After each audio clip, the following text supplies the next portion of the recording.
The opinions expressed on this show do not necessarily reflect those of the Barbers Chat Network, our great partners at HMB Media, or any of our media peers. We're just five idiots who love sports and love to talk shit. If you're offended easily, then this show isn't for you. And for those of you who aren't offended easily, sit back, relax, and enjoy the show. Remember, it's only entertainment.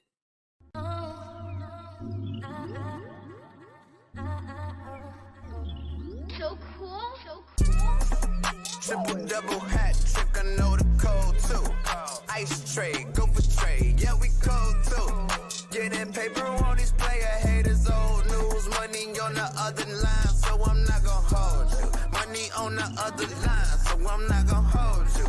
Money on the other line, so I'm not gonna hold you. Money on the other line, so I'm not gonna hold you. Money on the other line, so I'm not gonna hold. My agent just said we made 100 flat. Make it back and make it stack this like no Steven Jack. Put my rings up in the camera like I needed that. Up in the air and at the rim is where I meet them at.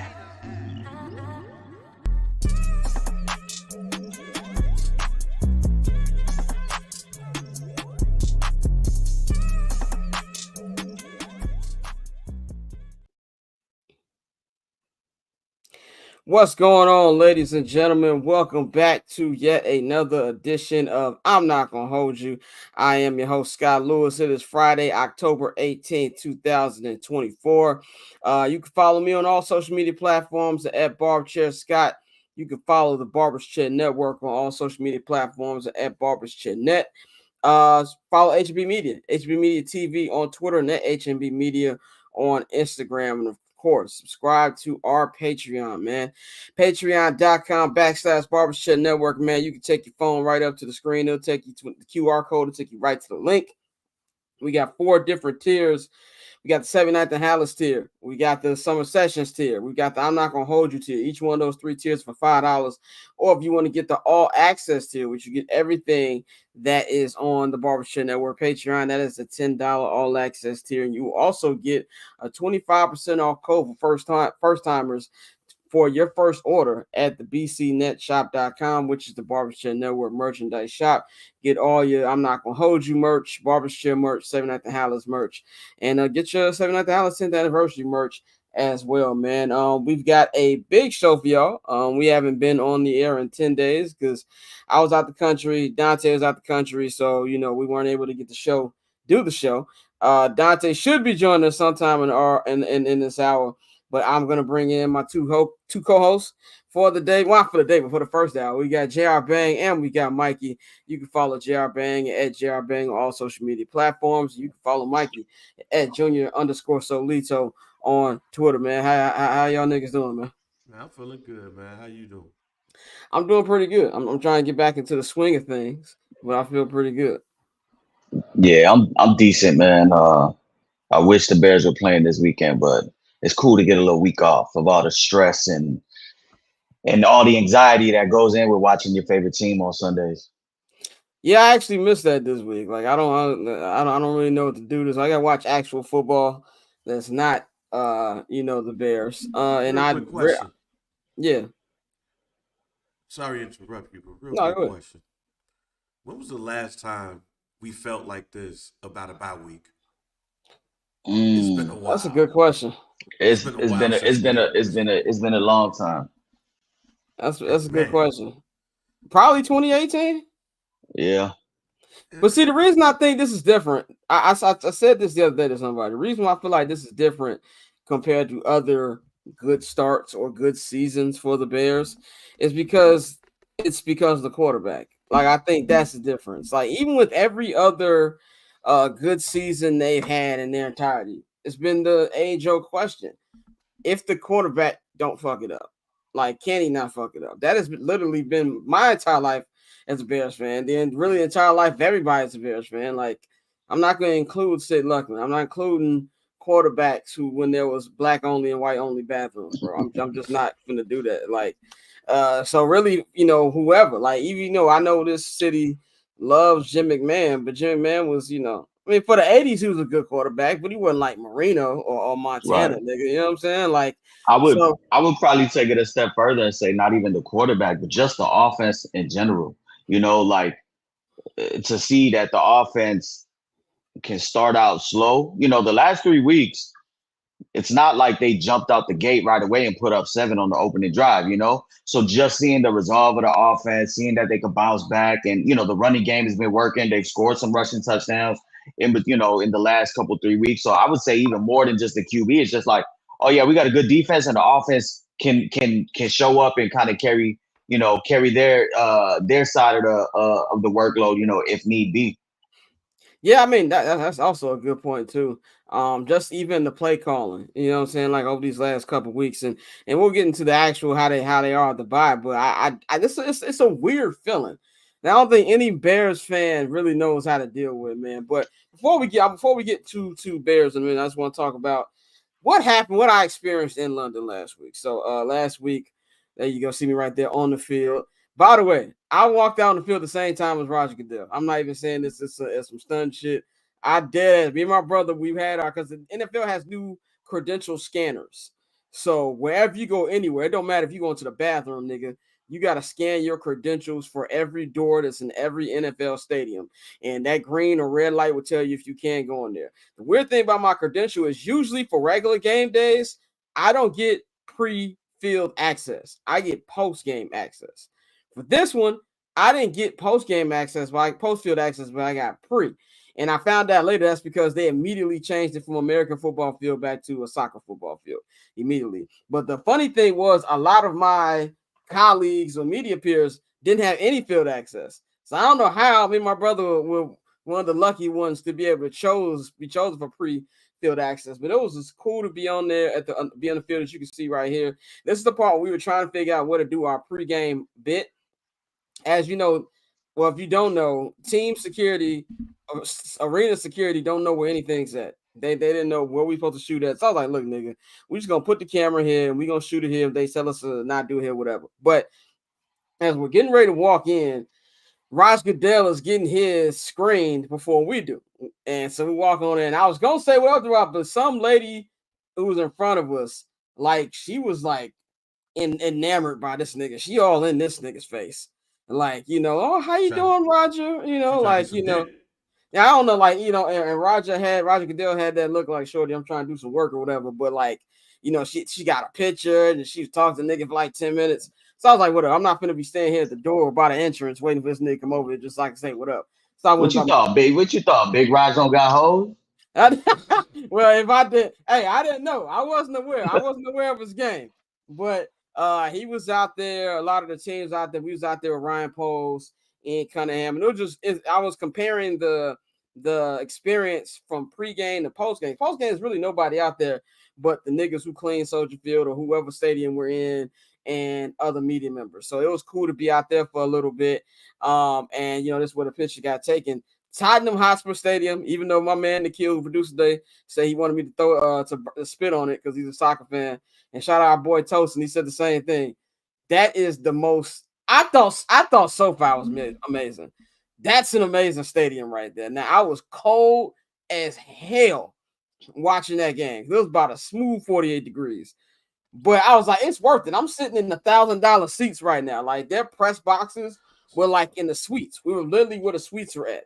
So yeah, that looked pretty dope. That how y'all set up in the press box, that shit was fire. It was amazing. Yeah. How is the 48 degrees in London compared to it's like Chicago? Day? Okay. It's like Chicago, but not like sun is out. 40. The sun wasn't out. It was gloomy. So really, how 48 degrees feels here, that's how I felt there. So it was cold. I was freezing, but it was worth it, nigga. Like you know what I'm saying? As great as the seats were, I'm glad they don't have seats like that at Soldier Field because them niggas play in the winter. So that would be a little bit too much, but that was just dope. But one thing I noticed from my whole trip there is this is my first time out the country. I've never been out the country before. The first time being out there, and the traveling, the flights there was cool. One thing I didn't know is that at least at JFK Airport, there's a bus with Virgin Airlines that takes you from the airline gate to the actual Airbus. You know what I'm saying? So you can get on the plane. So my flight to London was cool. 6.5 hour flight. Was barely nobody on the flight. So whatever seats I had, the flight attendant said you can sit wherever the fuck you want if you don't like that seat. So me and my brother were able to take a row for ourselves. It was cool. I got drunk off the wine they gave us. It was some good food and everything like that. The flight back was a pain in my ass. Like, first of all, I was in Amsterdam for 2 hours. And you know, the time there is like they're even ahead of London, which is nuts. Like, day's almost over in London right now. But and then I was on a flight for 8 hours, but this is a packed flight back to Chicago, a packed flight. And nigga, the worst flight ever, just because it was 20 people over there. And just being on an airplane for 8 hours is not cool. So when the next time I do go out the country for a long place, not like Mexico or something like that, at the worst, I'm doing business. But I was able to see all the stops, all the tourist stuff of the Bears practice and like this manner. It looked like one of Logan Roy's you know, one of his mansions that he had out in Scotland or something like that. I was at the compound. Yeah, we was at the compound. It was Hanbury Manor. It's not even in London. It's like almost an hour outside London, called Ware. It's a Ware in the United Kingdom. Like, it's like, oh, Wales. You was in Wales? No, Ware, not Wales. Oh, I'm about to say, fam, you was out there with the rich folks. Nah, we wasn't out in Wales. I know what Wales is. We was in Ware, and like this is like countryside, nigga. Like, it looked like where Hawkeye's safe house was in Age of Ultron. Like, that's how far we was out there. And one thing, like, them niggas played Future Plutowski like on repeat for like the full practice time that I was out there, and I'm like, has Future ever been played in the middle of the United Kingdom with nobody out here? Like, this might be a first. But that was cool. You know, the food I heard a number of bad food reviews. Food wasn't that bad to me. You know, they probably need a little more seasoning out there, but it wasn't bad. Fish and chips was good. Every place I went to, the chips was great. As we call them, fries. You know, and one thing I had to do was the math in my head, like euros and American dollars. Something I learned very, very quick. If something's $75 out there, euros is really about 95 American dollars. Their train station it's like a mix of New York and Chicago. Like, it's a mix of New York because it's more underground, but it's also like Chicago because it doesn't exactly drop you off where you at. You have to do a little walking. So that was kind of, once you got the feel of that was easy to use. But it was a dope time. You know, it was weird to see how other people live. You know, like, there's a whole other world, and you know, to see the Big Ben, to see London's Eye, to see the Tower Bridge. You know, it was dope to see. So I enjoyed myself. The actual game day experience was fire. The media food, worst media food I've ever had in my life. And I think it's more the portions more than the actual food. And they don't tell you that, like, Tottenham's in the hood, my nigga. Like, Tottenham's by the projects of London, by the ends. You know what I'm saying? Like, it was by the projects. And I found that out when niggas was trying to get back to the hotel. I'm trying to call Uber. There's like mad streets cut off, so we couldn't find an Uber. So we're like, all right, we're going to take this double-decker bus. The double-decker buses are their actual buses. It's not like a tour bus. It's that they're actual buses. And I was going to meet Dante because Dante was at the game, Pappy was at the game, and it just took me out the way. I had to go from one train station. The train station literally right next to the projects. So it's walking past the building. I'm like, look, I ain't never been to London before, but I know a project building when I see a project building. And I looked up later, and I also got clarification that was the projects. But it was a good time, man. And I always knew the Bears had a big fan base, but it don't even really hit you till you see it out the country. That was a 98% Bears crowd. I kid you not, I might have seen 4 actual Jaguars jerseys. The Jaguars, that's supposed to be their home, whatever, even though it was a Bears home game because the Bears had to give up a home game to come. But, nigga, when they came out the tunnel, they got booed. Like, you know, and it wasn't just all Chicago. It's a lot of British fans who were actual Bears fans. A lot of people don't know the Bears were the first NFL team to play in London. So they've got fans back from Super Bowl Shuffle days, and they all came out. It was loud. That bear down Chicago Bears every time it played, and it was just a real dope atmosphere to see all the fans. And then Caleb showed out, and it was just a real dope experience. And how the NFL did everything out there, I thought was pretty dope, at least from my perspective of seeing how they had it out there, man. So it was a fun trip. one thing, I'm glad that I brought the different cores. They got weird outlets out there. Them niggas do not believe in air conditioning out there. And I'm not even a big air conditioning nigga. If you anything you know about me, it's got to be like at least 90 degrees for me to cut some air conditioning on. But nigga, them hotel rooms like 100 degrees. I was burning up. So they'll just stuff them niggas. There's a lot of stuff they don't believe in out there in the UK. But it was cool. I had a good time, man. It was good for the Bears to get a dub. And by the way, there's a Nando's out there. And I don't want Pavi went out there. He said, man, I love Nando's. I'm like, nigga, you could have had Nando's anywhere. But no, the UK Nando's is not like the American Nando's. It's way better. It's way better. It's not even remotely close. It's way better. And the Nando's that they had out there was literally like 2 minutes from my hotel. So I spent a lot of time up in that Nando's, man. So that's why Damson got that card. Yeah, probably. What you said. Yeah, exactly. You know what I'm saying? So, and then we got up with Dante. I was hoping Dante would be on the show at the beginning so we could tell his ridiculous story about he got there. And we got our drinks paid for by Bears fans. It's actually Mikey, and we FaceTime you. Dude overheard our conversation. And he was like, y'all are Bears fans? He's like, yeah. He said, man, order these guys around the fucking drinks, man. Whatever they want. We got a flight. He said, how many times we can celebrate like this? How many times we can celebrate our team like this? I was like, I love white people like that. He was like, what he gave the bartender his card. Whatever those guys want, it's on me. You guys have an effing good trip back home. So it was good, man. So, you know, shout out to London. Shout out to everybody. Shout out to the fans, the 7 Night the Howlers for even, you know, helping to get us there because, nigga, that is not a cheap trip. I can tell you that right now, man. So, let's actually get to the football. Let's talk about the Chicago Bears. We're here in the local hour, man. The Bears are 4-2. It's the local hour. Oh yeah, local hour. There we go.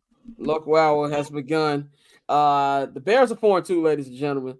The crazy thing is they're third in the division because this division is a gauntlet. You got the Minnesota Vikings who are undefeated at 5-0.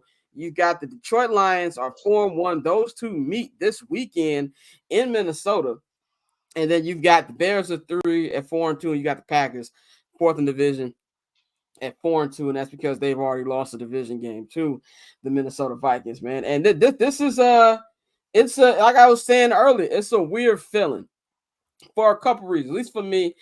I don't know how good this team is yet. I want to see them against stiffer competition, and we're actually going to talk about strength of schedule in the local hour too, because the Bears do have the toughest strength of schedule, and that's why I don't really care about strength of schedule coming into the regular season because things change. But you know, the defense is really, really good. They're ranked 6th overall in the league right now. They're top 5 in pass defense, top 7 in run, top 11 in run defense. 11 in run defense. They're 4th in turnovers. They're doing a lot of great things. The offense started really rough these first 3 games, and they have really picked up ever since that Rams game, and then the Panthers game, and then you got this. And the good thing you see about the evolution, it hasn't been like you said, Mike, since the Rams game where they just came out and it was off the gates. No, it's been progressive each week. When was the last time we've seen back-to-back blowouts from the Bears and the points were all scored on offense? I literally can't remember. Like, not even in 2018. 2018, they never had blowouts. I could probably think of one blowout in 2018. And only that Bills game. That Bills game was a blowout and I think that was the Bucs season. But even then, the Bills game was like a couple defensive touchdowns. Yeah, exactly. There was a couple defensive touchdowns. These are back-to-back 30 points on the quarterback and the offense, man. And so this is a new feeling. This is a new feeling for the Bears. I do feel like the bye week has come at the perfect time. Jaquan Briscoe missed last week with a concussion. Hopefully he should be ready to go next week. Tyreek Stevenson missed with a calf injury. Don't know about that. Calves are very, very tricky. We'll know more on Wednesday when I'm up at Soldier Field, not Soldier Field, but Hallis Hall. And then Kyler Gordon. He left with a hamstring injury as well. So it gives the secondary more time to heal. But you all see this is a deep secondary, man. Elijah Hicks came in, balled out. Josh Blackwell came in, balled out. Like, this game was over in the second quarter. Like, both games, last 2 games were over in the second quarters. I feel like it's a new type of feeling. Once we see them against better talent, I'll fully know what this team is. But one thing I am pretty sure of, I think the Bears have finally found their quarterback. Now, I just want to say he's a rookie. He's going to mess up again. That's just what rookie quarterbacks do. But if you watch him and you watch any game of Justin Fields' 3-year career in Chicago, even now in Pittsburgh, it's like watching a different sport. Like it's that different, and that's why I think why I'm at why it's I don't really know what word I'm feeling right now. Like it's kind of like wait, I don't know what to do with my hands. I don't know what to do with my hands. Like it's a weird feeling, but I want Bears fans to embrace it and just enjoy the ride because we got 11 more games left. You know what I'm saying? So it's a lot of football to be played left as they get ready for the gauntlet of hell. Mikey, what do you think about what the Bears are right now at the bye week and just what you're feeling and how the fan base should feel? I mean, they're in a really good spot, 4-2, riding a 3-game win streak. Going into the bye, relatively healthy. Brisker obviously out with the concussion, but I think it benefited him sitting out a week and then getting that extra week to rest. So I would expect to hear him being cleared next week. Tyreek Stevenson getting an extra week to kind of nurse that calf injury that popped up on the last day of practice over there in London. And then, we haven't really heard anything on Kyler Gordon, so I'm going to take it as no news is good news. I think if it was anything severe, we would have heard of it. The offense is clicking. The defense is, standing up, doing well. Obviously, the opponents have been on the weaker side, but you make no apologies for who you play. This is showing growth in and of itself that, hey, last year's Bears team would have probably been in a struggle with teams such as the Panthers. Last year's Bears team wouldn't have been able to beat the Rams. And then the Jags probably could have posed some issues, but it all really goes, goddamn, Pete Alonso, 3-run homer in the first inning. Your stream is way faster than mine. Yeah. Now I see it. Shout out to that YouTube TV for the free ski. But honestly, we're in a good spot with the offense. Selfishly, I wish there wasn't a bye, because I want to see that momentum kind of build up. And I am a little leery of Matt Eberflus with more than 10 days of rest. So we'll get into that though. But I'm feeling really confident. Have 3 winnable games coming up, and then those are probably the last 3 games of the season where they'll be favored in. I think right now they're a 1-point underdog look ahead line to the Commanders, which is basically a pick 'em. But these are the 3 winnable games coming up, and then after that is when the real fun begins with division play and some of the more tougher competition in the NFC. Bang, man, you had big expectations. You were one of the people who didn't. Well, actually, both you and Mikey stood 10 toes down. I bitched out about the record. How are you feeling right now at the bye, and how you think that the fans should feel? I feel extremely comfortable after or during this bye week. Players are unhealthy. You get time to get your bearings back. Got the concussion with Brisker. I think I read somewhere that part of the issue with Kyler Gordon when he was injured in the preseason was because of tightness. So you give them some time to sit down, but it did show that we have extremely good depth at the cornerback or the defensive backfield position. I'm not a believer of the weak team narrative. You play the teams that's in front of you.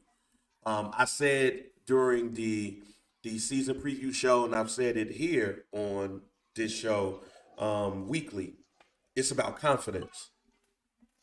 You get a team that is going to get comfortable and get confident, they'll mess around and beat anybody. So to me, it's not a matter of who you play, it's how you play them. And like Mikey said, last year, if we would have had that team last year play these teams, we would have been in a close game or lost. It should have been no reason that this team should have been close to the Denver Broncos last year. But we not only lost, they came back and we lost that game. Same thing with the Cleveland Browns. There have been other games last year that you could look at that if it was the Bears team that we had last year, you see what you see what it is. So for this team here, for them to not only go out and win these games, but to blow out Jacksonville, to blow out Carolina, to me, that shows more than just this whole weak team thing. If you're playing against these weak teams and you're playing them close, that's one thing. But you're supposed to not only beat these terrible teams, but dominate them. And there's not been one game against a lesser opponent that the Bears have played since the Indianapolis Colts game where they have not dominated that game. So I feel extremely comfortable going into this bye week. Now it's time for us to see how we're going to do against upgraded opponents like the Commanders in our divisional games and even against man. So I feel very comfortable. Yeah, I think that, I'm with you as far as the weak team narrative, man, because the thing that I hate about that is not just football, it's with all sports. Like somebody could have a great game in basketball. Oh, them niggas played the Pistons. Like, oh, them niggas pitched against, White Sox, you know what I'm saying, or something like that for whatever great game a player or a team has. These are still professionals, man. You know what I'm saying? And at the end of the day, especially in the NFL, where it's any given Sunday, any team can beat any team. Like the Ravens, as great as they are, niggas lost to the Raiders, my nigga. Like you know what I'm saying? Like we see this happen all the time. And if the Bears would have lost to these teams, it'd be like, oh, fire Eberflus, Caleb stinks. That shit. I even got one better for you, Scott. Somebody once told me if you blow out the bad teams, you should play the good teams close. Go 500 with the good teams. That's how you have a good season. So you beat these terrible teams. It gives you an idea about where your team can stack up against these other teams. And you have a good history with the Detroit Lions. You got decent history with the Minnesota Vikings. So, hey man, like you said, if we would have came out flat or we came out like the Cincinnati Bengals, we'd be asking for Eberflus' job right now. Exactly, man. So let's talk about our quarterback, Mr. Caleb Williams. Caleb Williams started off, pretty shaky the first couple games, man. It took him till week 3 before he got his first touchdown. But since then, man, he has really, really been finding his groove, man. He has already thrown for 1,300 yards, 1,317 to be exact. That is 14th in the NFL right now. He has 9 touchdowns passing and 5 interceptions. And he looks good. And he's on course. He's on pace to get 4,000 yards. He's on pace to have at least 25 touchdowns passing if he continues on the streak he's on right now. And just look at each week, he's gotten better and better game by game. If you look at the game log, I'm going right, from week 1, this nigga only threw for 93 yards. And then, went to 174, 363, 157, 304, and at 226 on Sunday. And just, it's more than just the stats. He just looks comfortable. You know what I'm saying? Some of the swagger that he had at USC is coming back. And not that it ever went anywhere, because one thing I'll say about Caleb, and I've been blessed to have a front row to watch literally his first day officially in Hallis Hall. We're not counting the 30-man visit or whatever. From his first official day to now, I've been there and I've seen it's gone as the same trajectory as we've seen literally since OTAs. We started a little rough for OTAs, then he got it and it started to look good. He started a little rough in a rookie mini camp, then he got it together. Started a little rough in mandatory camp, same thing. Training camp, I remember with mandatory camp, or mini camp, they were talking about all the cadence. We gotta get the cadence together, the offense. Training camp, oh, it's night and day. He knows the cadence. And training camp started a little slow as well, and he got better. And that's kind of like what we're seeing right now, where now he's just confident. Like the audible, like they give him carte blanche on when to call play. He can do whatever he wants to do with the line, which for a rookie is wildly impressive. And it feels like he's in control. I remember even 2 weeks ago, the first really good game he had against the Rams. And I was like, oh, I loved how DJ had a game, but I want to see more of the other wide receivers. He passed to 7 different guys on Sunday, and each week has kind of been new. Now, we all know it seems like his go-to guys are DJ Moore and Cole Kmet. They're going to get majority of the receptions. They're going to be the ones with the big numbers this season. But we had a Rome game against Indianapolis. You know, we had the DJ game twice. And then this past, we had the Keenan Allen game. I don't think it's any mistake that this offense is taking off since Keenan Allen got back in the lineup. I think that he's a vet and he's a mismatch. And it opens things up for DJ, opens things up for Rome. And I do think Rome is still going to have a great season, you know. And that's just what it feels. It feels like right now we're watching Caleb's floor. And I'm not here to say that he's not going to mess up again. He's a rook. And we saw that in that interception to DJ Moore. And watching it in the stadium, I knew it was a pick the minute it left his hand. You know, so it looked different on the TV call. But watching the stadium, I knew that was going to get picked because he just didn't throw a little further enough. But he learned. And the way he responded to that, he had 4 straight touchdown drives after that. You know, and the second touchdown to Keenan Allen is not only great for a rookie. I don't know a lot of quarterbacks in the league, period, who can make a pass like that one. And it's just like you're seeing it as a Bears fan, like you just said, Shane O'Mac, like this team got me feeling the way I never felt before. I've never seen this. And to think that this is floor is wildly exciting to me. And it's going to get better. I think by the time the gauntlet from hell starts, this dude's going to be, it's going to be second nature for him, man. And I think that's been the really exciting part to see. Mikey, what did you think about Caleb's progression and just really these last in the win streak, how he's looked? And do you think this is his floor? Yeah, I think this is his floor. I think, you know, actually right now he's on pace for about 3,700 and like 26 yards, 26 TDs, and 14 picks. I think if we go back to you know, our preview show, I had 3,700 yards, 25 total touchdowns, and 12 picks. So it's kind of going as good as I thought. I don't think anybody predicted that first game being as terrible as it was, you know, statistically and just from an overall team standpoint for the offense. But he has really put it together since the second half of that Colts game. He looks poised. He looks in control of the offense. Seeing what he's doing at the line of scrimmage and giving him that authority over the check, seeing him call out defenses, seeing him audible. I don't want to be too in the moment, but like we just have to call it like it is. I have never seen that from a Chicago Bears quarterback. I haven't seen Justin do it. I haven't seen the quarterback before him do it. You know, I haven't seen that since the Jay Cutler days. And, you know, that's been over 10 years. To see that from a rookie quarterback, to see that from, you know, a rookie quarterback with the first time OC here in Chicago with a new team, like this is the floor. You know, to speak on that second throw to Keenan Allen, I mean, that's Aaron Rodgers right there. Yeah. That is literally Aaron Rodgers right there. Those are the elite of the elite throws.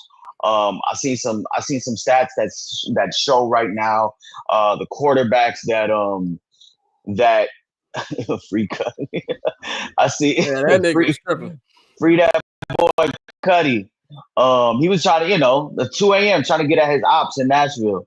But from what I see from Caleb, just you can see it on the NFL Network,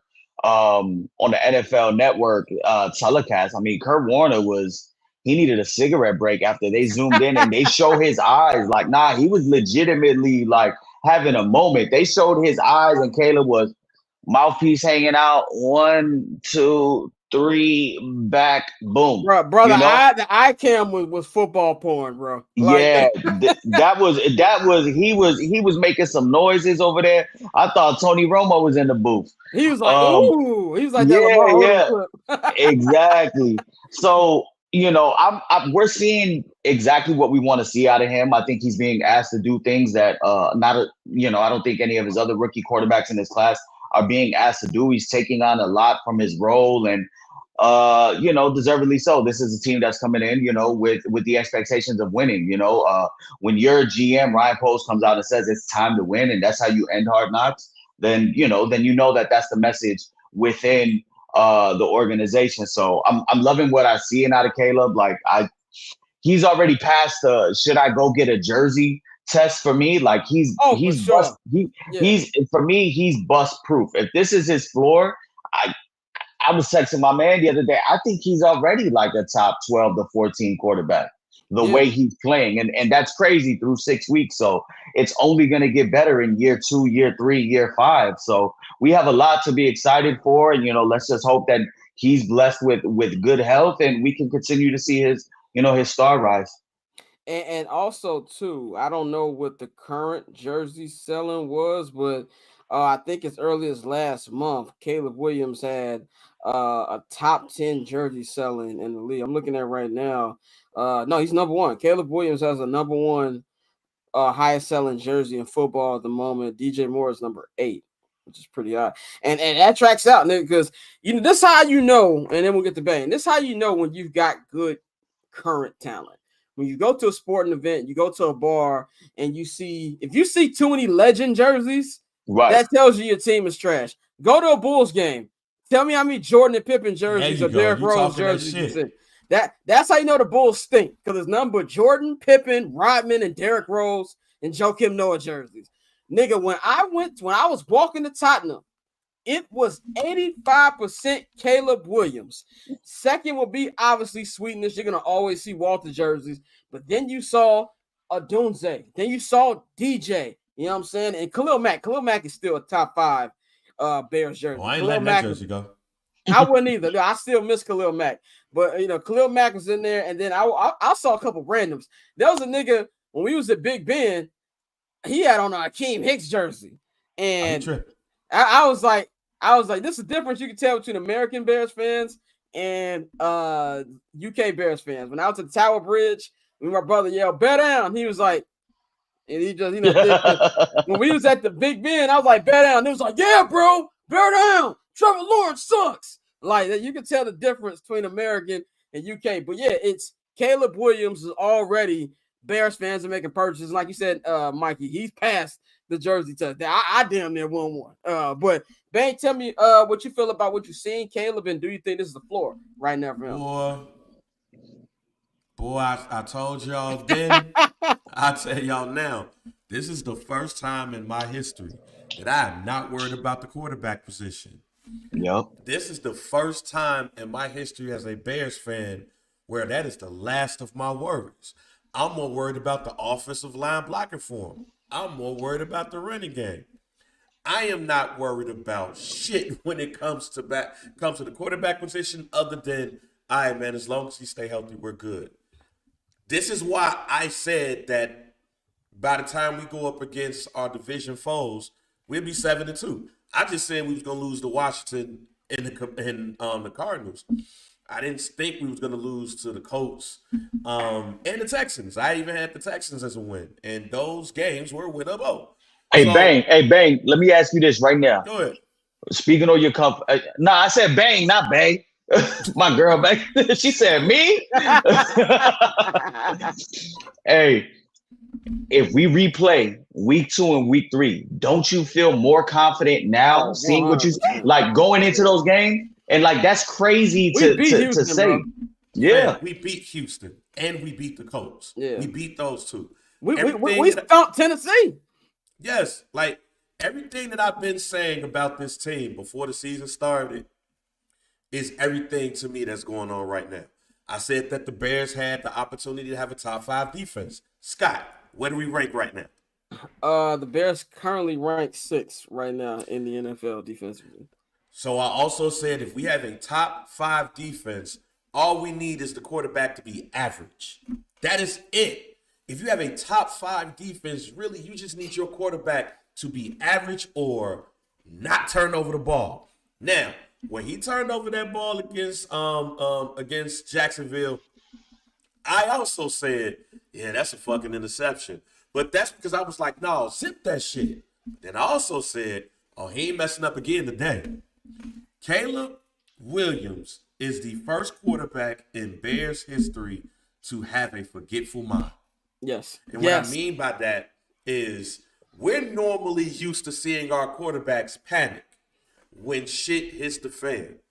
That game could have went. Jay had a forgetful mind. He just didn't care. He did it again. He just didn't care. He cares. Caleb cares. Yeah. He saw that interception. Damn, I should have zipped that. I ain't making that mistake again. And he proceeded to cut up the Jacksonville Jaguars.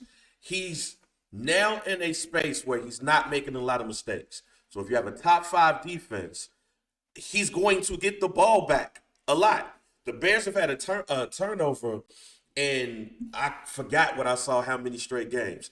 They have not allowed over 21 points in 8 games now, I believe. Stop it, y'all. We have our quarterback. But not only do we have our quarterback, we have a defense. So I'll say this again, and I'll say this with even more passion. When the fucking last time y'all saw that y'all had a quarterback and a defense at the same goddamn time? Never. Playing like they playing right Never. now. I don't give Never. a damn who they playing against.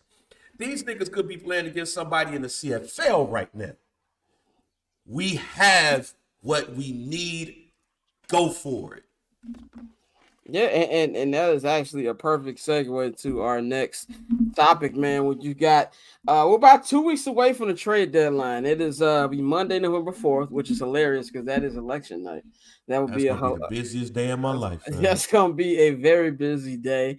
It's gonna be one. I'm gonna be like the Paul Pierce gift with the niggas at the All-Star break. You had 2 phones. Like that's gonna be me. Oh, so imagine how I'm gonna be. Right, you it's gonna be way worse for you. We can't do no trade deadline special. I ain't gonna. Oh no, yeah, cancel me already.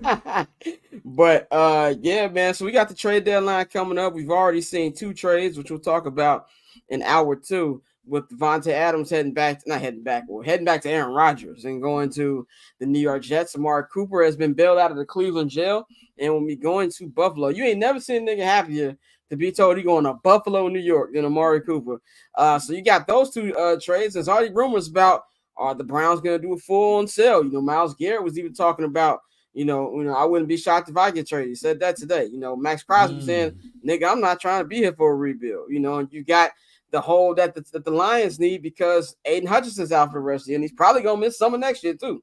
But my question to y'all is, it's a 2-part question.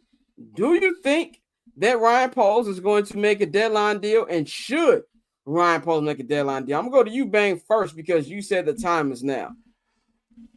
I don't think they will, but I think they should.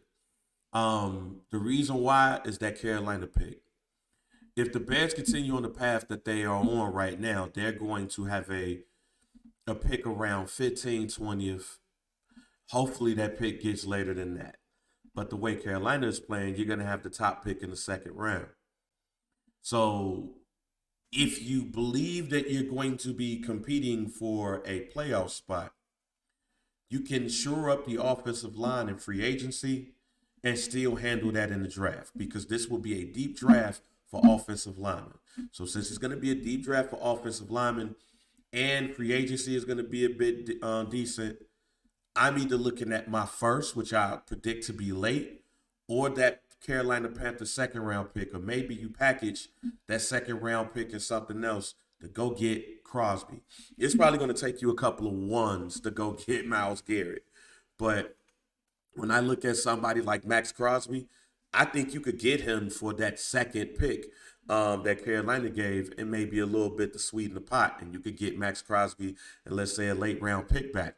Ian Cunningham is probably going to get a job this year, so you're going to get some conditional picks because of the way that the rules set up with minority hirings and stuff. So you're going to get some picks from him too. So I think the Bears are set up to go get somebody now. So along with that, you don't want Detroit to go get a Max Crosby. You don't want that at all. So if I'm the Bears, I'm looking at that other side. It's pretty decent, but I wouldn't mind them adding to that defensive line and going to get Max Crosby. I'm not saying that that's going to happen. I wouldn't mind it, though. I also don't think one thing we know about Ryan Poles, he's very unpredictable. We do know he's very close to getting Matthew Judon, which at this point, I'm not that mad they missed out on him. I've been watching a lot of Falcons games. I mean, Judon's been good, but it ain't been like, flash off the page type good, you know what I'm saying? But I do think Ryan Poles is going to make a move. I don't know if it's going to be defensively. I think he's going to make a trench move. I don't know if it's going to be offensive line or defensive line. I do believe there's going to be some offensive line. It's going to be very hard for you to trade for an offensive lineman during the season. There's gonna be a couple available though. There's gonna be Yeah, a couple but the situation with that, I would say, is they've already given up capital for Ryan Bates, so that is their, it's the very It's their man's. it's the Rick Hahn way, like, oh well, we get better, at the deadline by getting people back healthy. Larry Bohm and Ryan Yeah, Bates. You get Larry Bourne, you get Ryan Bates back. I don't really see, them really adding to the offensive line, but I do agree with you, Scott. I think it does have to be trenches. I just don't think it needs to be of the Max Crosby caliber. I think it needs to be somebody more along the lines of kind of like a run stuffer, maybe somebody like an A'Shawn Robinson out of the Los Angeles Rams, somebody that we're familiar with. He was up with Detroit the last couple years, playing for the Rams. They're obviously not really going anywhere. I don't think it would cost crazy capital for that. When you look at our defense, you're looking at the one weak spot being so far through the defense is actually, the run game. And I think if you could go ahead and get somebody in there a little bit, of a run stopper, somebody to fill that gap, I think that will make everything else better. Because you also have to look at, we're getting into the point of Jaquan Brisker, Kyler Gordon extensions. We're looking at a possible TJ Edwards extension. We're looking at money needing to be spent on next year's offensive line. Francisco Lindor just missed one. On next year's offensive line, because I don't know about y'all, but I think we need 3 new offensive linemen next year. I think you need 100%. Every draft needs an offensive line. You need to remove the left tackle and get an upgrade there, whether that's Karan Amagaji in-house or you draft somebody high. Tevin Jenkins will not be back with the Chicago Bears, and Coleman Shelton should not be the center next year if you have championship, deep playoff run aspirations. So I don't think that they need to be thirsty to go all in for somebody. This team right now can't really afford to have 2 high-priced, defensive ends. I think you can make a move similar to the Darrell Taylor move with the Seattle Seahawks. A lot of people were kind of like, who? And he's proved to pay dividends, and it wasn't Chris really Williams too. Right. And it wasn't, like an exorbitant, a cost and price of doing business. I think you need to keep that Carolina 2nd round pick, because next year is going to be an offensive line heavy draft. I think you still probably with your 1st round pick, whichever way it turns out, depending where it's at, you're either going defensive line to get you, another defensive line player in the draft, or offensive line. And then you're doubling back, probably 9 to 10 picks later, probably, filling out that other need. So I think Ryan Poles is obviously answering the phone, seeing what he could do. I just don't think it's gonna be like a big splash name. But I definitely think that they will add at the deadline. See, the thing is, well, real quick, Scott, the draft when it comes to on the defensive line side is definitely not what it's going to be like in years past. Now, offensive line, this is going to be a good offensive line draft. But considering where not only you are, but where everybody else in your division is, that's why a move might be important. Because the worst part of this whole thing with Caleb Williams, I'm glad that we got him. I love how the team is looking. But the worst part about this is every team in the North is young. Every team. The Bears don't even have, with all they have, the Green Bay Packers is one of the youngest teams, if not the youngest team in the NFL. I think Minnesota and Detroit are a bit older, but they're not older to the point where people going to be older, decrepit in the next 2 years. So you're not only competing with these teams for this year, you're competing with these teams for the next couple of years.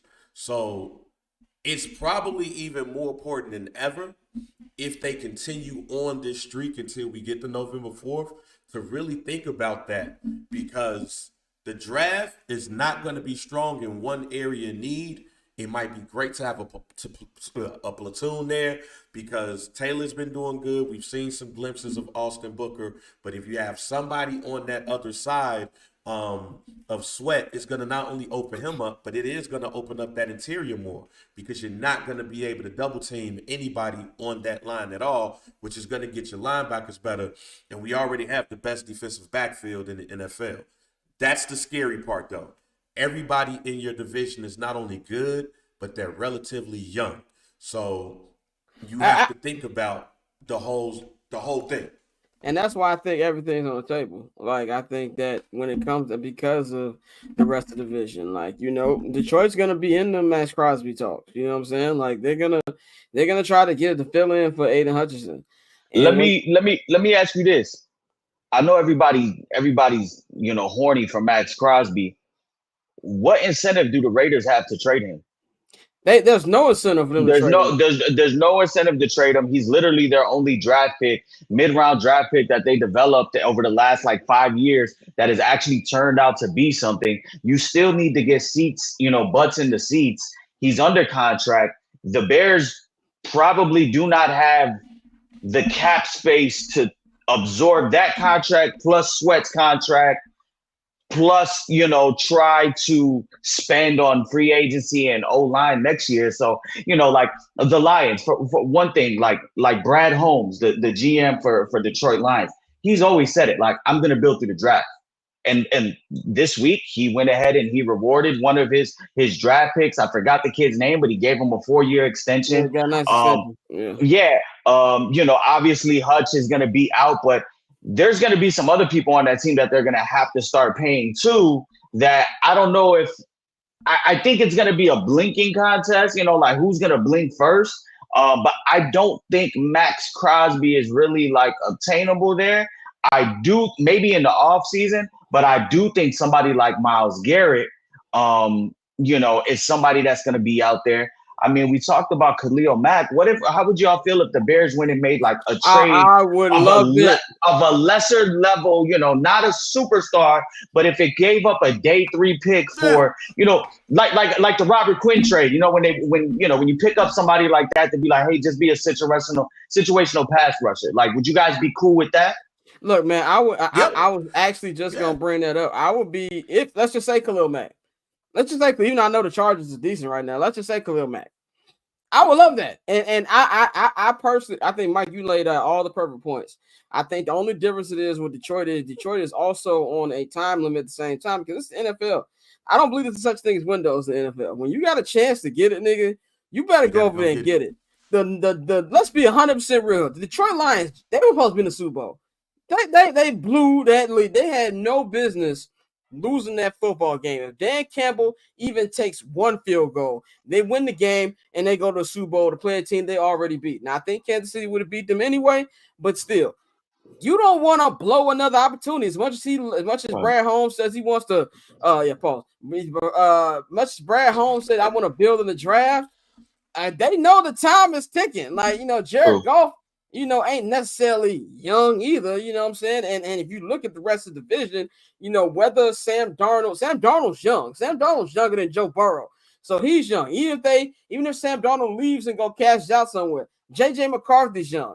You know what I'm saying? Caleb's young. Jordan Love is young. So these quarterbacks way younger than Jared Goff. And so I do believe that if there's any team that's going to be who would maybe pay a little more, it would be Detroit, especially with Aiden Hutchinson. So if you're Ryan Poles, and I think as Bears fans, the good thing that we can know is that Ryan's not going to give up the farm just to get a Max Crosby. And the Lions are about 2 years ahead of the Bears on the rebuild. So, I don't even, Myles Garrett to me, I'm not even thinking about. I think Myles Garrett ain't even, you're going to have a couple firsts to give up Myles Garrett. Now, I don't think any team. That's the Khalil Mack trade.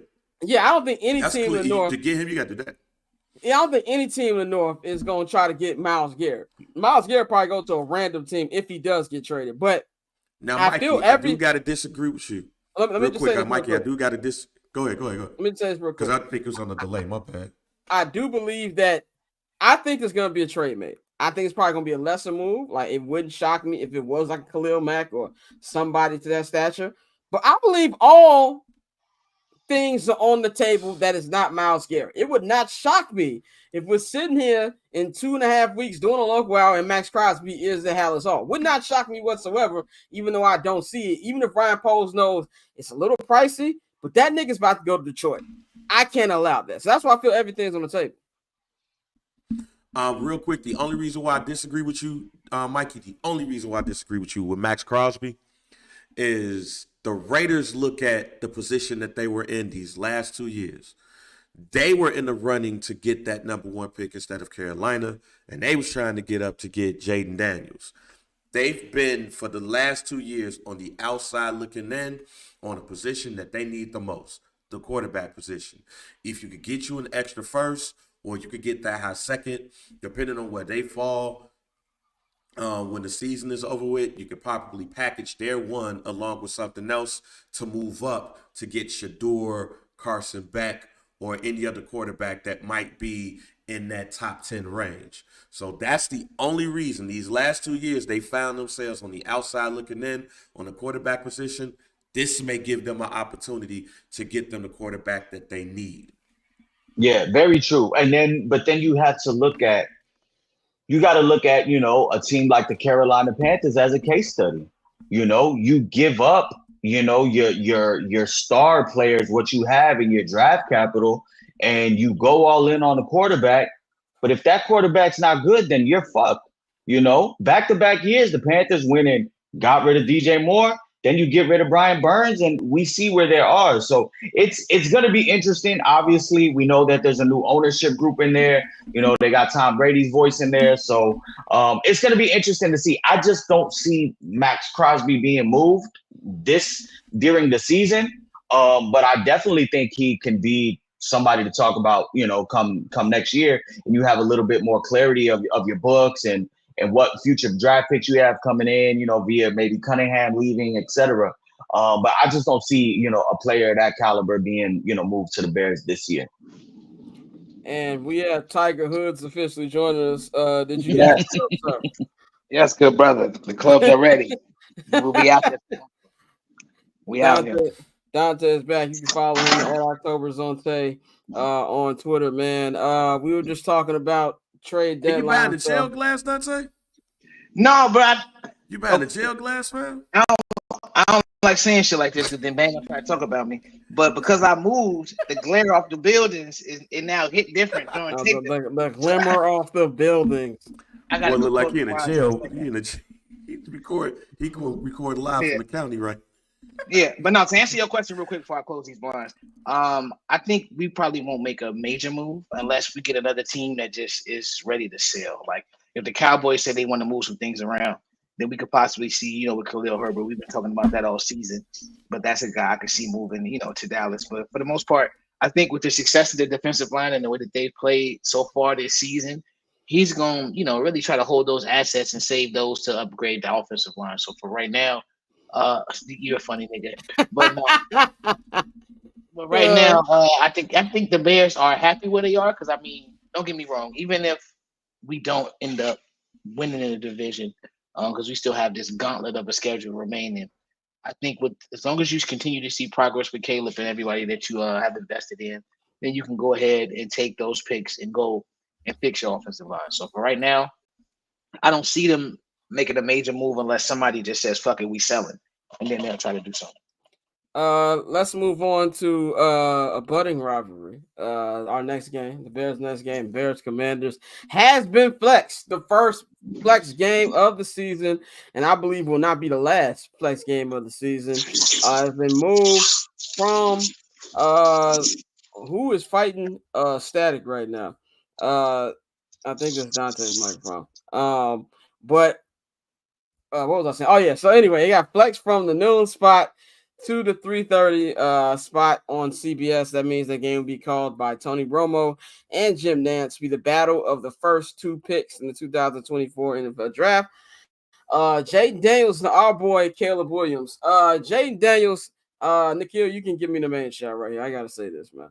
And this is not even this is not Jayden's fault. This is the media's fault, and this is his fan base fault. You do not want to make an enemy out of me. You do not want to make an enemy out of me. I'm not having it. I have done nothing wrong.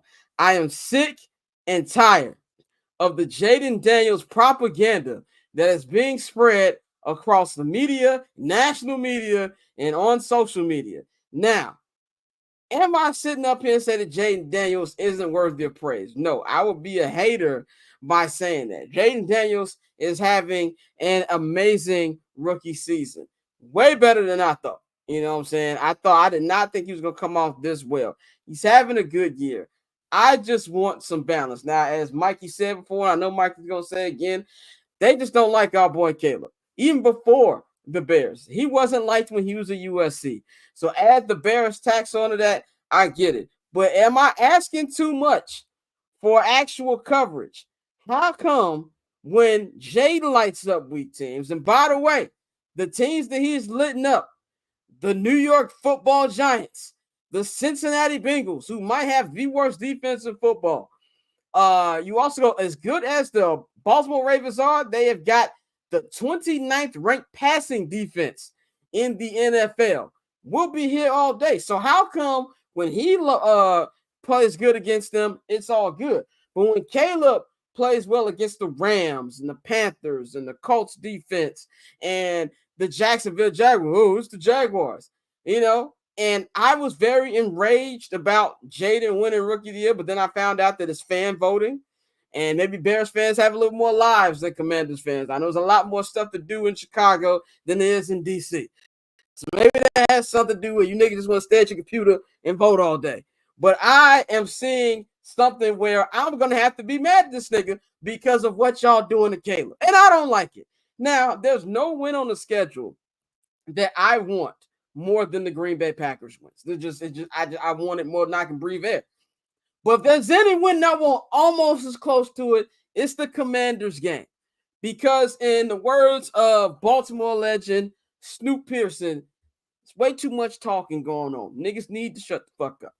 That's what's been going on. And I'm tired of it. I want a Bears win next week. I want a Caleb Williams great game. And I want Jayden Daniels to see what it's like to play up against an actual good secondary with Jalen Johnson, who is to the point is shut down corner. Niggas don't even look at his way anymore. With Tyree Stevenson, with Kyler Gordon, with Kevin Byard, who, by the way, having a fantastic year, with Jaquan Brisker, with those two linebackers of TJ Edwards and Tremaine Edmonds. And I want him to go up against that front seven with Montez and Gervon and Darrell Taylor playing CTE ball coming at you. What's it going to be like then? You know what I'm saying? That's what I want to see. And let's be real, the NFL loves this. The NFL, and honestly, I think it's great for the sport. And I'm not saying that one has to be better than the other. Who says this can't be a great NFL draft? Why do everything has to be CJ Stroud and Bryce Young when one's great, the other's a bum? I think both of these dudes are going to be great. I said on the show last time we was on, we might be watching the new Peyton Manning versus Tom Brady. But all I'm asking for is a little bit of honesty when it comes to breaking down these quarterbacks. Now, I know Mikey's going to say it, so I'm just going to say, I know I'm not going to get that. Maybe I'm asking too much, but I see what's going on in Jayden Daniels, who are officially my mortal enemy. I'm going to go to Mikey. What do you think about this? You've even seen a little bit more on social media as much as I have with what's been going on with him between the coverage of these two. Man, listen. Deserve ain't got nothing to do with it, is how I feel. Like, it just is what it is, man. Like, people do not fuck with Caleb. We already know that people have their preconceived notions of him. I've seen some crazy nicknames for him. Some of them are kind of fucking funny. But it's just going to have to be something where he has to win people over with his play.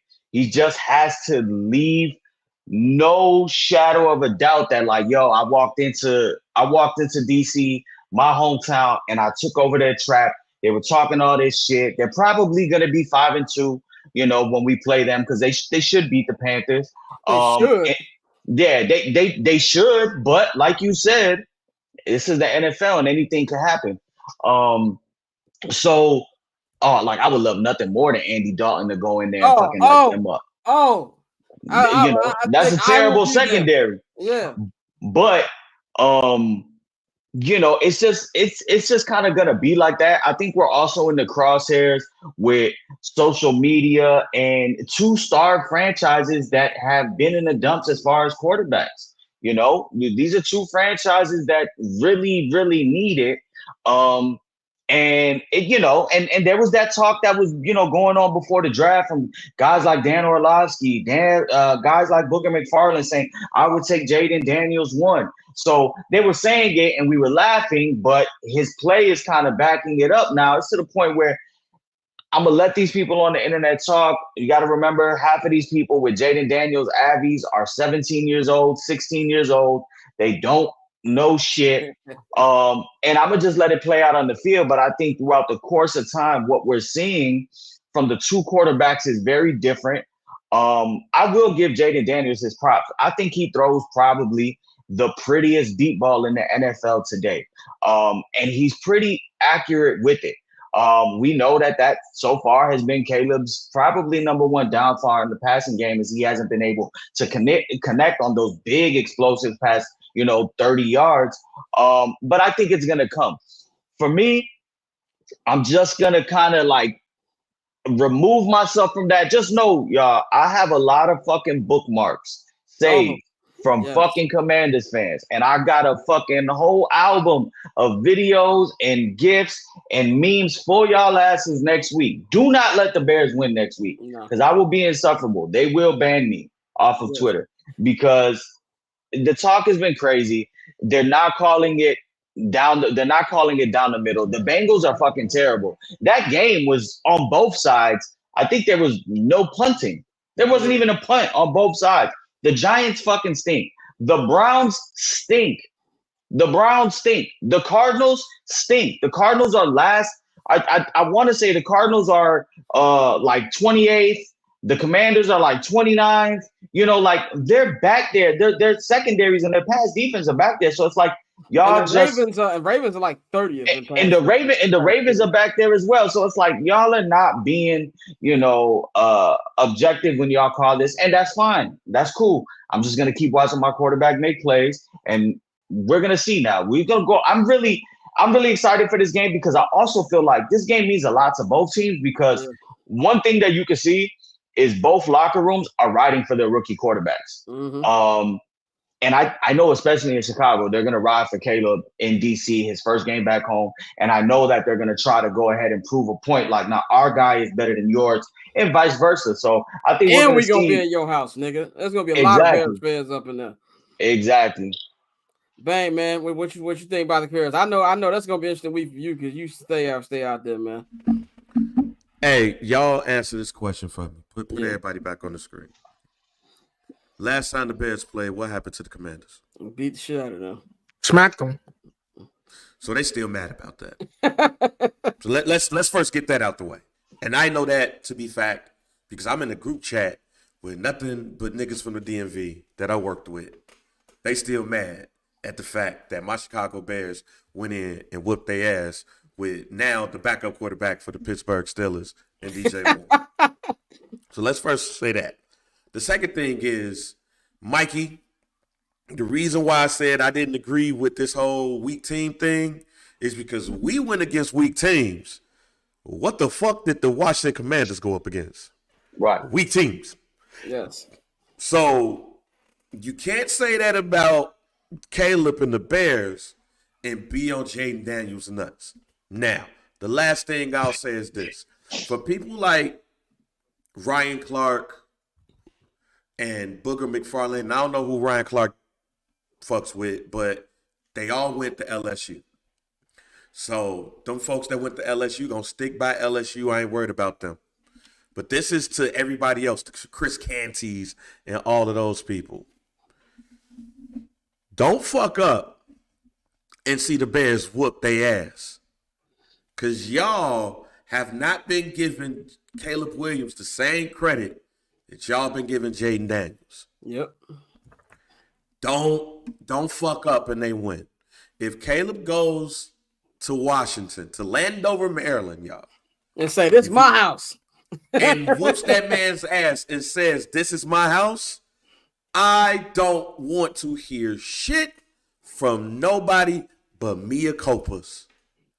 The one thing that I will say is that this game to me, just like I talked about the division, the reason why I can't wait for this game is when have we ever had a conversation about the Bears going up against somebody and the greatness of the quarterbacks been the conversation? Never. Never. Ever. So I am really glass half full on this. Like the outside, the media. Bears have never been in a quarterback duel. Yeah, like the media and shit get on my nerves on the way they swing on Jayden Daniels' dick. But kill Caleb for the same shit that Jayden is doing. But at the end of the day, man, I'm just happy that we're involved in this conversation, Jack. Yeah. And to be involved in the conversation to where I said this on a show a couple of weeks ago that the Bears and the Commanders were actually a rivalry in the 80s. They did not like each other. Yeah. So this is turning back to that shit. There's going to be people like Doc Walker. Shouts out to Doc Walker out there in D.C. Shouts out to Brian Mitchell and others who I have talked to, and they said they hated the Bears. They hated playing at Soldier Field. They hated when they came here. They wanted to put Walt on his ass. They wanted to put Jim McMahon on their ass. The Hogs going up against the monsters of the Midway was a battle. Now this time we have two of the best young quarterbacks in the NFL who may be going up against each other for years to come. Imagine a battle 15 years of Caleb Williams versus Jayden Daniels. Imagine the battles against those two, and it's the NFC Championship that's on the line. Yo, I can't wait to see the growth of these two quarterbacks and how they may be able to set up their teams for success for years to come. But other than that, fuck these media niggas, man. Dante, man, close out on this topic. I mean, the Bears sacks, we talk about it time and time again. It's very real. And then when you have a personality like Caleb, you should expect it. But I'm excited for it. I think we should, like we've been saying, that we've been preaching since the start of the season, Bears fans need to embrace this. You know, usually it's the conversation is about us having a great defense and being a doormat, you know what I'm saying, and not having enough despite of the great defense. And now we've seen the potential that's here. I understand they've played bad teams. They both played bad teams. So for me, now that we know how much of the media relies on just the whole outrage, we talk about this. They know Bears fans are very passionate. They know once we get disrespected, you're going to have people who take to the comments, who are going to come watch your show, drive your views up. So they keep pushing, they keep prodding. And then also with Jayden Daniels, you know, just depending, I know somebody mentioned Ryan Clark in the comments, you know, Ryan Clark went to LSU. So, you know, it's also those biases that I built in. Whereas, you know, people may not like Caleb, may not like USC or anything like that. So when you take all that into account, bro, it doesn't bother me at all. It's not something that really matters to me. I think more than anything, as fans, we are fortunate to have two really good quarterbacks go 1 and 2. You know, every few years this happens. And, you know, only time will tell. But from what it looks like right now out the gate, we have two really good quarterbacks that are going to, you know, help their teams compete for what looks like to be playoff position. So I'm more focused on that, and I'm going to enjoy that. And I think Caleb is going to go in there, and personally, I think Caleb is going to beat their ass. Like, and I think it's a thing where, like, you have so many people who like don't watch the game. They just watch box scores. They just see the numbers, and they'll say, "Oh, well, he has this." We don't have the chart right now, but I think Jayden was like number 1 or at least top 3 and like going to his first read. Like he's his first read. And with Jalen Johnson on your right side, you're not that first read is gone, my boy. It's gone. So we're gonna see what type of quarterback he is. So I'm really excited for this game because I think on both ends, Caleb is gonna shock some people, and Jayden is gonna be the first time people really question, like, all right, are we gassing this dude? Because he is good. I'm not gonna say he's not good. But also, one thing, I think the defense is going to get pissed off, too, because ain't nobody talking about them niggas. It's the Caleb Jayden. Niggas like, all right, bet. You know what I'm saying? Right. Like, that's one, too. And bring up. What's the Commanders' defensive rating? With they're like 27, bro. They're not a good defense. And on top of that, Jonathan Allen is out. I'll tell you right now, the Commanders right now are 28th in defensive DVOA So that's a mixture of, yeah, and they're giving up 354 yards per game and 24.2 points per game. They're 28th. We're going up against the Cardinals the next week, 23rd. Going up against the Patriots the following week, 29th. Like we can stack them up. We already know this offense can put up points with the best of them. So we have a nice little runway and stretch to kind of do some damage here. Definitely, man. We got a couple more topics before we wrap up the local hour, which is actually a local hour and a half today because we have so much to talk about. I want to talk about the strength of schedule, and I really just want to kind of get, Bang, your thoughts on this because we were talking. Strength of schedule was one of your big point of emphasis during the preseason. The Bears went from having one of the easiest schedules to now. They have the number one toughest schedule left in the NFL. Of course, like we just said, got the Commanders next week, and you got the Cardinals in Arizona. You got at the crib against the Patriots. Those are three winnable. Then you got Packers in Chicago, Vikings in Chicago. Then you go to Detroit for Thanksgiving. Then you go to San Francisco to play the Niners. Then you go to Minnesota to play the Vikings on Monday Night Football. Back home to play the Lions. Back home to play Seahawks on Thursday Night Football the day after Christmas. And then you end the season in Lambeau Field. So, Bang, my question to you, because I've always said that strength of schedule is something that's honestly don't matter that much because with the NFL, it's such a year-to-year league. You don't know who's going to be good and who's going to be bad each year. Like, does anything change for you with the strength of schedule now being the toughest for the Bears? No, because I knew it was going to be the toughest once we get close to the division games. Like we knew the only thing about the division that's new to us is Minnesota's success. But outside of Minnesota's success, we knew that Green Bay was going to be good. We knew that Detroit was going to be good. We knew that the 49ers was going to be good. Outside of that, the only other team that we didn't see doing well, matter of fact, no, let me rewind that. I said that the Washington Commanders was going to be a surprise good team in the NFL this year. So outside of that, I have no faith in the the Arizona Cardinals. I have no faith in the New England Patriots. And who else we play after that? After that, you play the Cardinals up there. Then of course that's when the 8-game. Yeah. And then so it's Cardinals, Cardinals, Patriots. Then it goes into Packers. Packers, Vikings, Lions, Niners, Vikings, Lions. So yeah. So no, it's my thoughts don't change because my thoughts was that the Bears is going to be 7-2 going into the bye. Not the bye, but going into the division games. The Bears are 4-2 right now. I believe that the Bears could and should win the next 3 games. Y'all just told us what the defense of these teams look like. The Bears, if the Bears do anything like they've been doing for the last 3 games, they should cut up those defenses right there. So we knew in the back half of the year, that's where all of the hard games are going to be. So no, it does not change anything. In fact, for me, it reinforces everything that I've said. You take care of the teams that you're supposed to beat, and you play up and you play close against the teams that you're not supposed to beat, allegedly. You play them close and you beat them. The Bears still got that.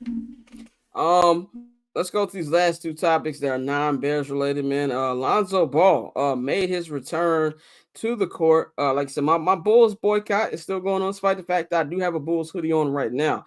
And even if I wanted to watch the Bulls, I can't watch them because Chicago Sports Network think this is 1997 and the niggas gonna get an antenna to watch them, which is a terrible rollout, by the way. But Lonzo Ball made his preseason return. First time he's been on the court in 2.5 years, bro. Has been on the court since March of 2022.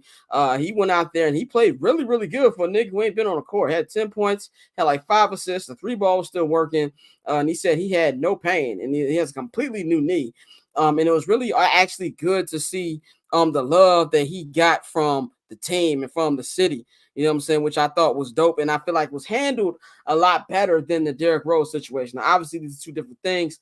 The Bulls were in the middle of a championship window, so I guess there's a little bit more of an urge to get him back on the court. But, for a nigga that don't really care about the Bulls right now, I thought it was a dope moment. And I do feel like, I think just from watching that game or the highlights of the game, I saw that I still stick with what I stick with. I'm not saying the Bulls would have won a championship or anything like that, or even the Eastern Conference Finals. But I do believe if he was healthy these last two seasons end a lot differently.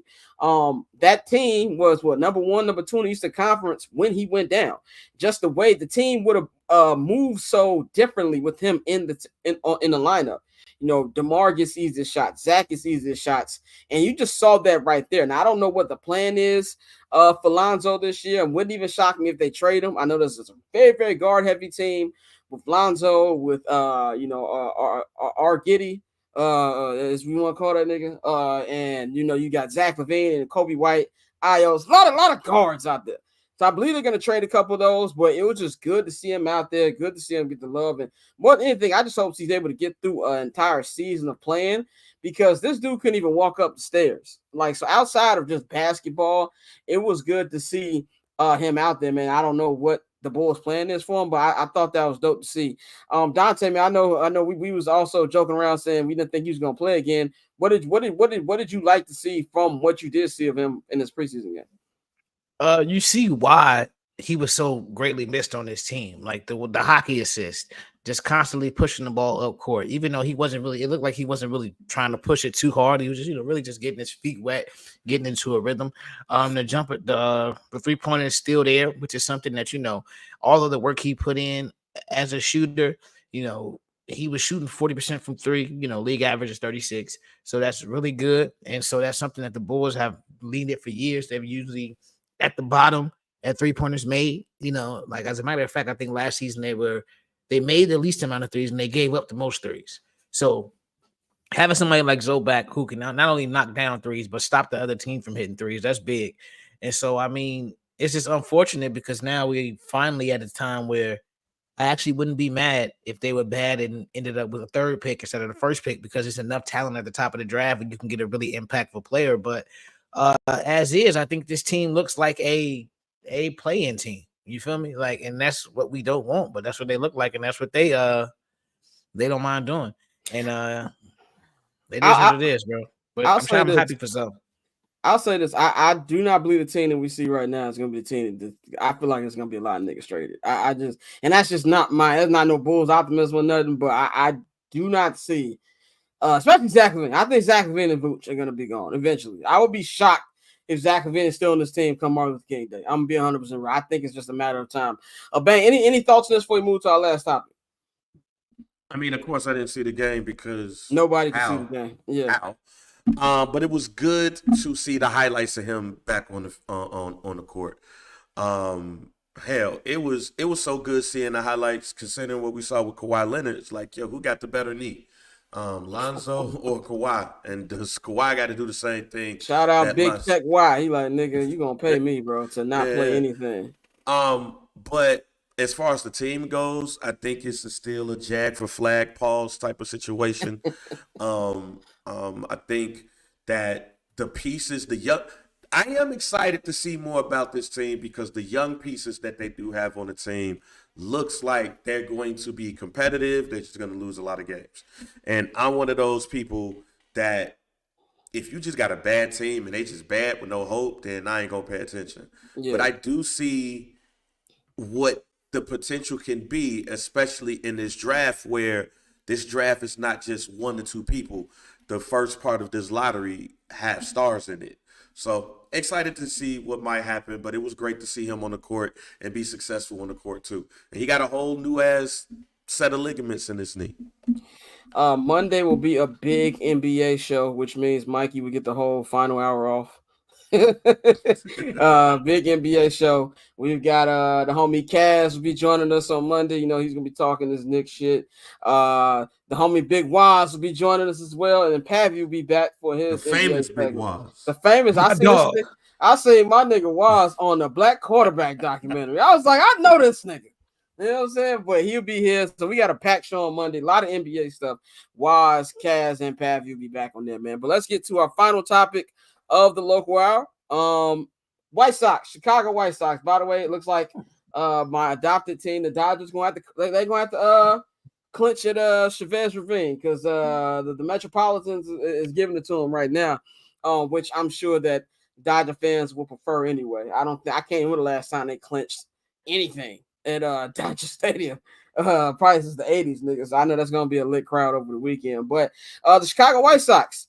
News that a lot of White Sox fans want to hear that owner Jerry Reinsdorf is considering selling the team, and that he is in negotiations with Dave Stewart. Dave Stewart is part of a minority-led team that's been trying to purchase a team and to move it to Nashville. Even tried to buy the Oakland A's. Of course, he is a former Oakland A himself.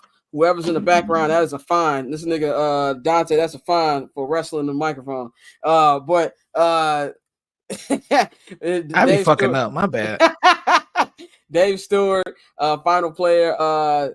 He's been not negotiated, but the guy who's in negotiations. Now, we discussed this a little bit in the group chat, and I this is just me. This is just my White Sox pessimism, and just because I know Jerry Reinsdorf. I don't buy a second of this. I would love for it to be true. I said 13 months ago when me, Mikey, and Dante did we gonna pick a new team thing, and I was the only nigga that actually followed through. I said that one or two things have to happen for me to come back. One, Jerry Reinsdorf had to die, or two, they had to sell the team. So if they do sell, I will be back home. I will be back home if they sell and the team stays in Chicago. And I think that is an important thing here. To me, I think this is just a leverage to try to get something from the city of Chicago, from the state of Illinois, to try to get that stadium. I do not think it's going to work because I don't think Chicago's going to give a stadium to them or the Bears. I think both of them niggas aren't getting anything. No matter how hell-bent Ted Talk Kevo is to have the new Bear Stadium on the lakefront, I don't think either one of those are going to happen. But if it does sell, I don't think it's set in stone that the team's going to stay in Chicago. Dave Stewart has been trying to get a team to Nashville. It would not shock me if he tries to do that. And even if he does decide to stay in Chicago, he's a Jerry guy. When he became general manager of the Arizona Diamondbacks a couple years ago, who was the nigga he had as baseball advisor? Tony La Russa. He's La Russa guy. So to me, it kind of looks more of the same. Now, would I give him a chance as an owner? Maybe he does things a little differently. Sure. He deserves a clean slate. So as a White Sox guy, I hope that this is true. I want it to be true more than anything. I know White Sox fans want this to be true. I just don't buy it. And until the actual papers are signed and it's announced that the team is signed and they're staying in Chicago, I don't buy it. I'm going to go to Mikey, man, and we only got a couple minutes, so I don't want to make this too long. But Mikey, what's your thoughts on this? No, I think two things could be true. I think it could possibly be, somewhat of a power play with the city of Chicago to try to entice them to try to play ball, pun intended, on, possibly helping them get a new stadium deal. As we know that their lease expires in 2028 over on the south side. I also think if you read the tea leaves and if you listen to Jerry Reinsdorf over the last 3 years on what he said about ownership and what he said specifically about baseball, I think he is inclined to sell, and I think he does want to see what's out there as far as what the valuation is of the franchise. I know today somebody from the Northwestern School of Business came out and said that based on their valuation, at the minimum you're looking at $2 billion or more for the White Sox franchise. You have to take everything into consideration. He's 88 years old. He's already instructed his kids that they are to sell the team when he leaves, when he dies, when he leaves Earth. And to keep obviously the Chicago Bulls as the main source of income for the family. The thing I don't like about it, and I'm calling bullshit on, is the Dave Stewart play. Dave Stewart, for those that don't know, he's a ex-baseball player. He's obviously held in high regard within the MLB, but he's been trying, and he's a part of this baseball group, this collective of people trying to get a team to Nashville. If Jerry Reinsdorf really wanted to sell the White Sox, there's people with a bigger bag than Dave Stewart. He can go to one of the Ishbia brothers, Matt Ishbia, Justin Ishbia. Matt Ishbia is the majority owner of the Phoenix Suns and the Mercury. His brother Justin's got bread too. $5 billion is their net worth. They live up in the area, kind of like up in Winnetka, Wilmette area.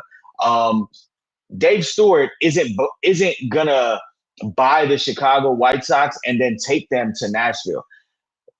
MLB and Rob Manfred are already in discussion about adding expansion teams. Nashville, and they've talked about other cities. The MLB owners get about $30 to $40 million each when an expansion team is added to the league. So when an expansion team is put into the league, the other owners reap the benefits of that. If you were to take a franchise and move it, they don't get that. So I don't think that that's the play. I think this is more of a play of two people, kind of helping each other, try to get Dave Stewart's name back out there as, hey, we're trying to get Nashville going.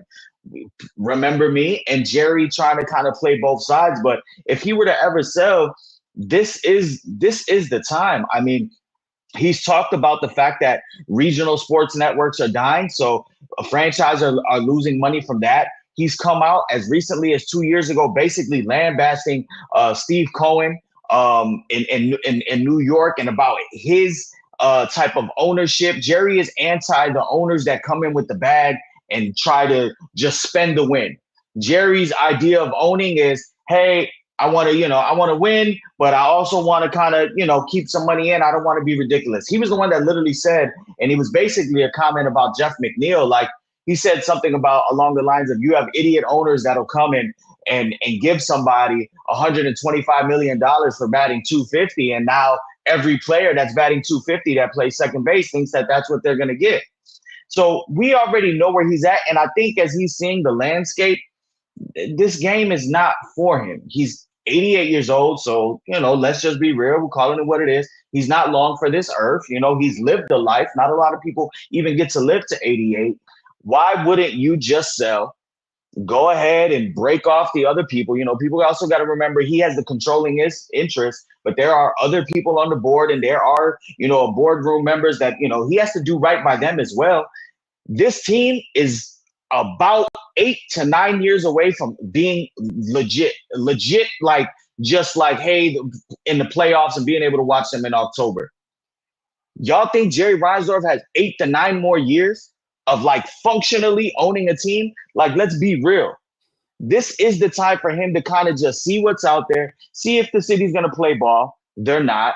Nobody's paying for you're not getting no public funding for any of these stadiums anymore. You got billionaires. He's been getting over from the state for the longest by, because he's not paying the crazy the fee for ticket sales, because he's not going over 1.8 million sold in ticket sales. So he's running a franchise making hand over fist, and it makes sense. But there's a lot that goes into play, as you're seeing now.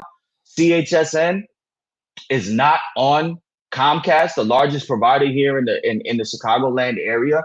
And contrary to what you saying, Scott, like, oh, they'll get it figured out. It doesn't sound like it's going to be anytime soon. And I don't think people know this.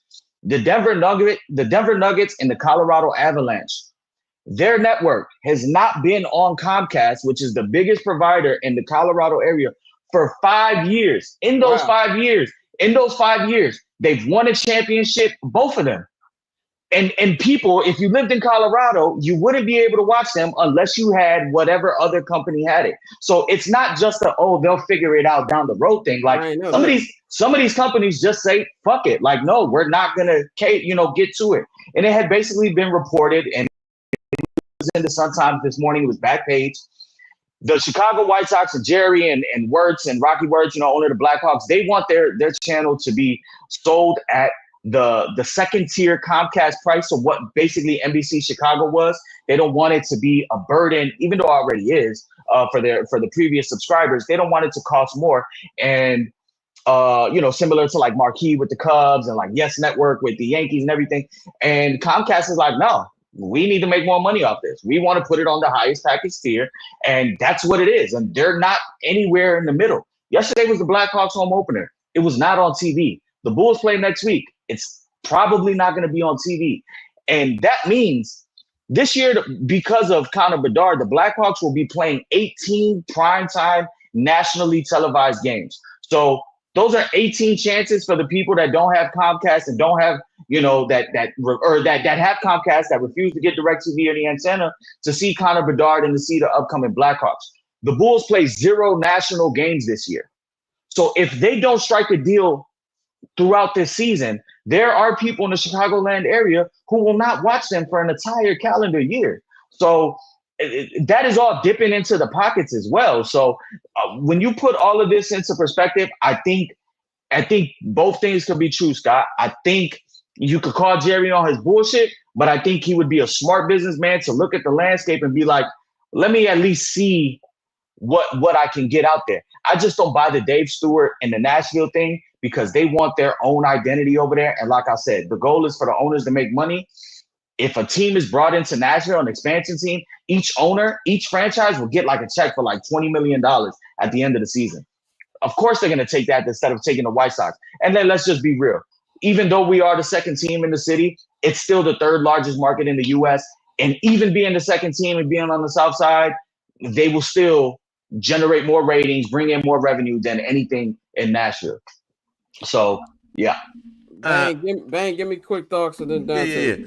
I think Mikey is right. Dealing with cable TV before, he's 100% right on everything that he said, especially the Jerry Reinsdorf shit. Jerry Reinsdorf ain't got 10 years and stuff too. But I also believe this is a time where all of the broke owners are getting the fuck up out of here. And it's hard to say people who own teams are broke, but yeah, there are a lot of broke owners out here. And what I mean by that is exactly what Mikey said. You have a lot of building that's going on around stadiums, and you need capital for that. And the White Sox need a new stadium to do that. And since they need a new stadium to do that, to keep up with some of these areas like that you see in MLB and NFL and basketball, what they're trying to do with the Bulls is basically, to me, sounding like they're trying to sell off the White Sox to pay for everything that they're trying to do with the Chicago Bulls, because that whole building around the stadium is the shit that you need to do to survive right now. So this is not a time where the broke owners have to get the fuck up out of here. And as far as baseball goes, Jerry Reinsdorf right now is one of those broke owners. With that being said, I don't believe that the Dave Stewart thing is the play. Mikey, you're right on that again. Not only are you right on that again, I think it's more of a play to fish out other people that could possibly become people that would be interested in buying a team, because similar to what they tried to do in the late 80s when they were planning to move the team to Florida, and they did everything that they could to make it look like they was going to do that, and Illinois at the very last minute strike the deal to keep the White Sox from going to Florida. I don't think that baseball wants Chicago to lose two teams. They don't want the Mets and the Yankees. They definitely don't want the Mets to leave New York. They wouldn't want the White Sox to do the same. They want their big cities to have what they need to have. So Major League Baseball is also down with the play that's going on right now. I just think you're waiting on another owner outside of Dave Stewart and that group to become the owners of the White Sox. 100%. And just the last thought. Got to remember, Dave Stewart is Tony La Russa's boy. Like, it's this little fucking clique of Jerry and Jerry and his people. But at the end of the day, if he's gonna sell this product, he still has to do right by the other owners and the other people that have shares in the team. He's gonna move it to somebody that's got big pockets and let it be what it is. So it's gonna be interesting, but just like you said, man, when it came to hiring Steve Cohen, Jerry Reinsdorf was the only owner that voted no against it. When Mark Cuban was trying to get into baseball, guess who was the owner that voted no on Mark Cuban trying to get into baseball? Like, it's Jerry. So it's a fucked up situation, obviously, for Sox fans to think of your team leaving. But right now, they're just coming off of setting the record for the most losses in regular season MLB history. They could leave right now, and I probably would not give a fuck. Go ahead, Dante, close us out on this. I think Jerry's definitely serious about selling the team. The cost of business has just been too much, and the game that he loves is not the game that he is in right now. Like, that the way he wants to win is just not going to happen. I think he's finally starting to realize that. Dave Stewart, whether he gets the White Sox or not, I think he is number one for that Nashville expansion team. I think Nashville is definitely going to get a team. It's just a matter of when they make the announcement. I think that's more so coming after they finalize the Oakland A's stadium situation. I'm sorry, the Vegas A's stadium situation. But as far as the White Sox, I think he's very serious because at the end of the day, he knows he's not getting his new stadium. They already rejected the 78. They already trying to reset that up where they have, a stadium for the White Sox and the Chicago Fire. So that's, once you start doing things like that, it's like, nah. And so I think moving the team would be ridiculous simply because of the market, as Mikey said. So I think it's one of those things where it's okay, I can make some money here and use that to rebuild up around the United Center, which I want to do. And I know the city's not going to give me money for that. So I think, he still has his cash cow in the Bulls, and that's always been most important. If you look back to when they won the World Series, they asked Jerry, what did he want to say to the fans? And he said, go out and get your Bulls tickets, Mike. So, that's his baby. That's his bread and butter. So I think it is serious. I think, like we've seen, the sports landscape is changing. Owners are trying to get out of here, take their profits and run. And these are people who bought these teams for a few $1 million.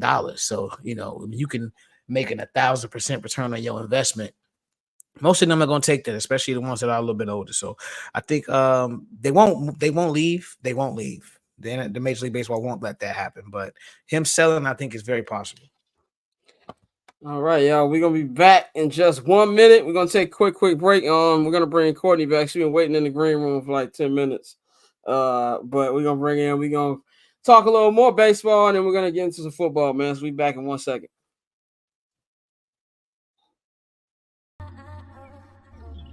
So cool.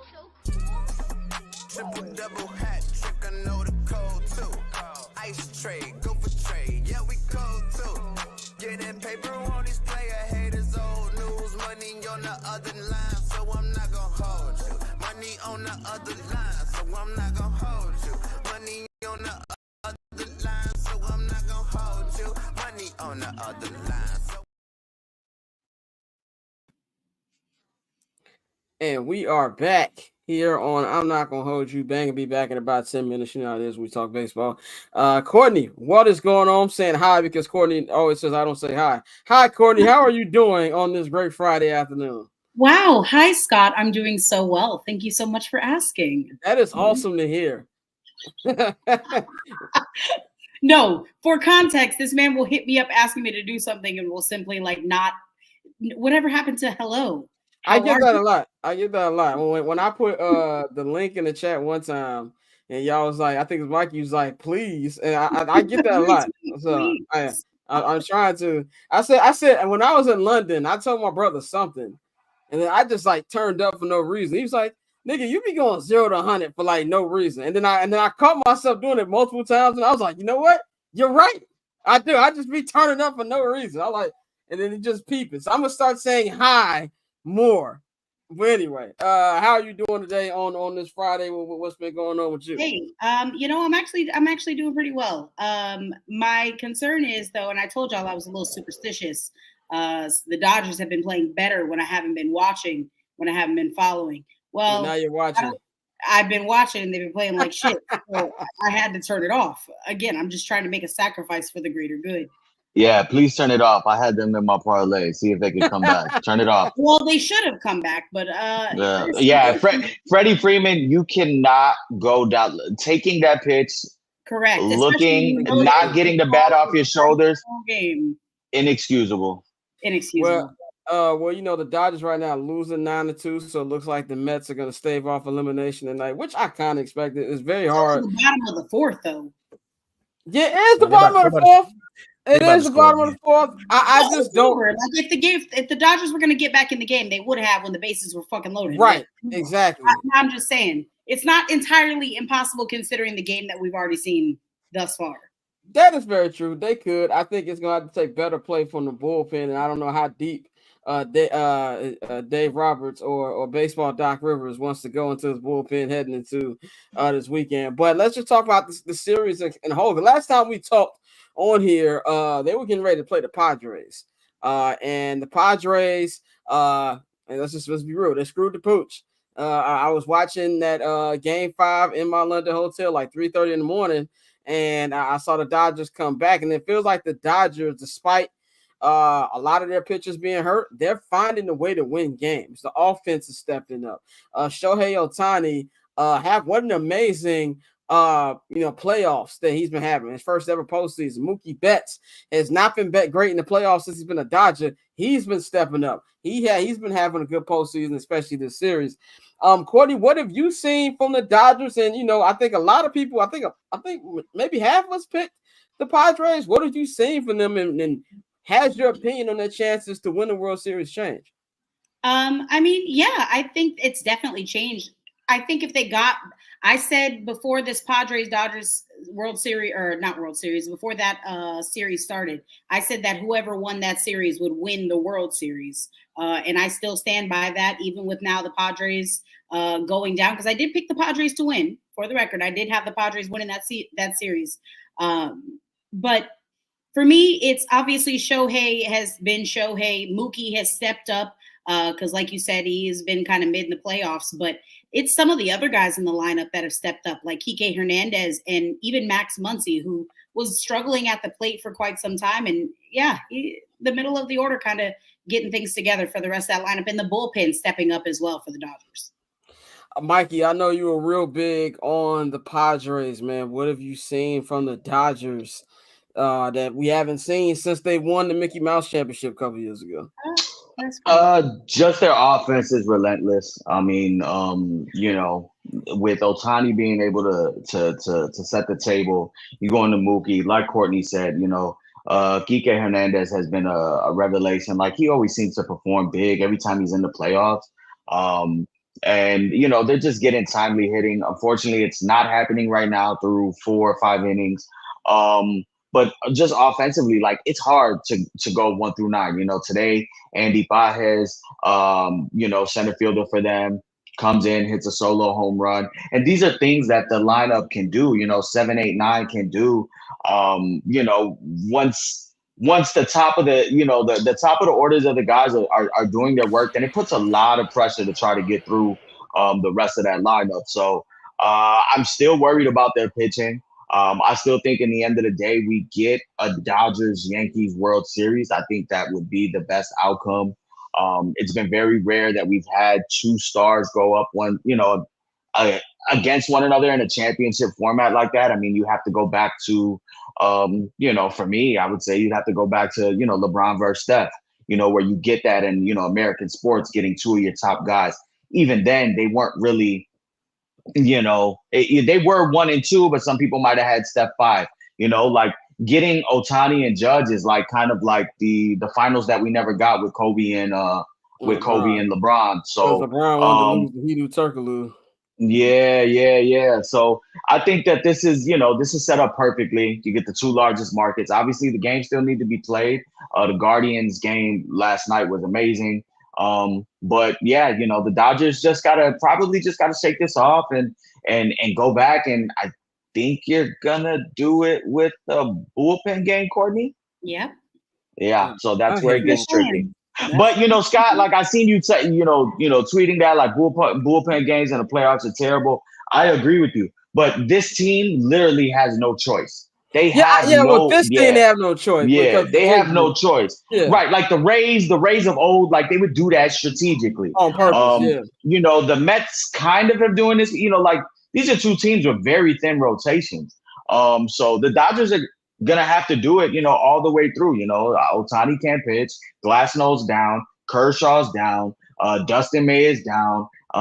They're just gonna have to go with it. I think it's actually gonna be Walker Buehler for Game 5. So it's Game 6 or Game 6. Yeah, they got 2 days. No, not 2 to 1 day. I'm thinking today. Yeah, the next game is on Sunday night. It's next Sunday night. I think it's gonna be Walker Buehler. I just seen. So Godspeed with that one. The offense is gonna have to show up. Dante, man, what's your take on both LCSs we've been watching? Obviously, we just talking about the Dodgers, but last night we saw a clash. That was one of the best baseball games I've ever seen, with the Guardians staving off, going down 0-3. Big Christmas hit a big 2-run home run. That was after Aaron Judge hit a massive home run. Michael Stanton hit another home run going back to back. And then Fry with the walk-off home run. What do you think about what you've seen in these two LCS series? I think right now Cleveland's just delaying the inevitable. Like, obviously, I love it because it was a classic game. You always love those. We got some great calls out of those last two. Well, really, all 4 of those home runs. But if I'm the Yankees, Aaron Judge just finally woke up. Juan Carlos Stanton has been carrying this lineup, which should be scary for everybody else who's still left in the playoffs because, he was somebody who we wanted that nigga to just be there. Like, is he going to be here and be healthy? And I don't think he's there, but he's playing really well. And Juan Soto is Juan Soto, bro. Garrett Cole has been amazing. So I think, I picked the Yankees to win the World Series this year. So I still think they're going to take care of business in that series. And with the LCS, the league is lucky the Dodgers don't have pitching because they could really make this shit look easy if they did. Right. The fact that they don't have pitchers is why we're getting what we're getting right now, especially tonight, because this is just a joke. But I still got them coming out of the National League. I think with Shohei, it was interesting that he was hitless with nobody on base, until he hit the home run last night. But Mookie waking up, he's been basically asleep for the last 3 playoffs. That's been big for them. So, they really needed to win today. I hate to see this because I think Freddie really needs to rest that foot because he can barely walk. So that's not going to be good for them going into the playoffs. I mean, going into the World Series, because I really want to see, Yankees, Dodgers, your 3 best hitters, my 3 best hitters, just these superstars really, healthy and ready to go. Bam so, for bam. Yeah, so it's been a great LCS on both sides so far. But I think with the Guardians, you just delaying the inevitable. Problematic. You know right. You just delaying the inevitable. Like it was a great story, but again, the big dogs are gonna come out on top. The AL Central is cool, but it's always it seems to always be a barrier that they run up into talent wise. I just believe Cleveland sports fans deserve nothing. So, and also, I'm a big city guy. I want to see New York and LA going at it. You know what I'm saying? I just want to be able to wear my 1981 World Series Dodger cap. That's all. I bought it like 2 years ago at the sneaker shop downtown, and I was like, one day. I hope I can wear it. Courtney, close us out. What you think about the ALCS? I mean, I really don't think about it that much. That sounds terrible. Like, last night was a great game. Don't get me wrong. And what the AL Central and Cleveland have done this year. But yeah, I feel like we're just delaying the inevitable, especially if we're not going to get like prime J-Ram, Yeah.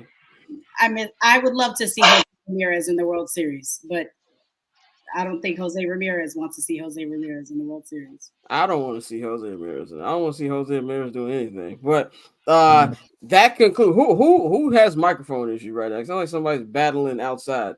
But that's it for our baseball talk, man. We got some games. Of course, by the time we come back, maybe the World Series will be set. Or we'll see what's gonna happen with that, man. We're gonna bring Bang back in as we're gonna talk some football. Bang's not back yet. He's in the chair. When the nigga gets to the chair, we'll bring back in.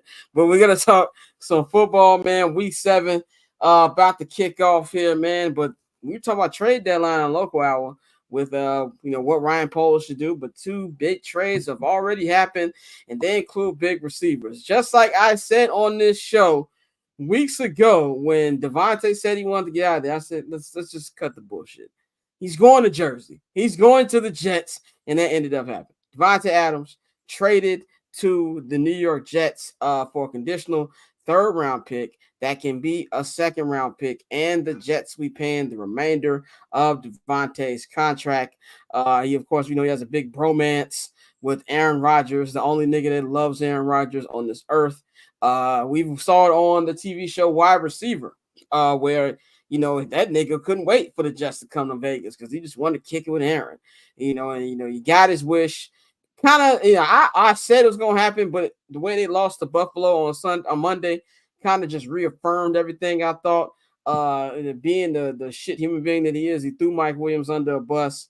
I want to act like he's been playing well himself. I don't think that this changes much for the Jets. That's all Aaron Rodgers had decided. I'm a big DaVante fan. I love DaVante, but this is like that Spice Adams meme where he said a toothpick changes everything. Where you look like the same nigga in each picture. That's what this trade is. I don't think it's going to change much. The offensive play call still stuck. Nathaniel Hackett still sucks as offensive coordinator. They're in disarray with their coaching. Aaron still doesn't look good, and I expect he'll look better with DaVante, obviously, so he ain't got to keep throwing to Lazard. I'm interested to see how this is going to affect Garrett Wilson. I think they'll be a better team. I think will have a winning record. I think it'll help, but like in the grand scheme of things, they're still not going to win the division.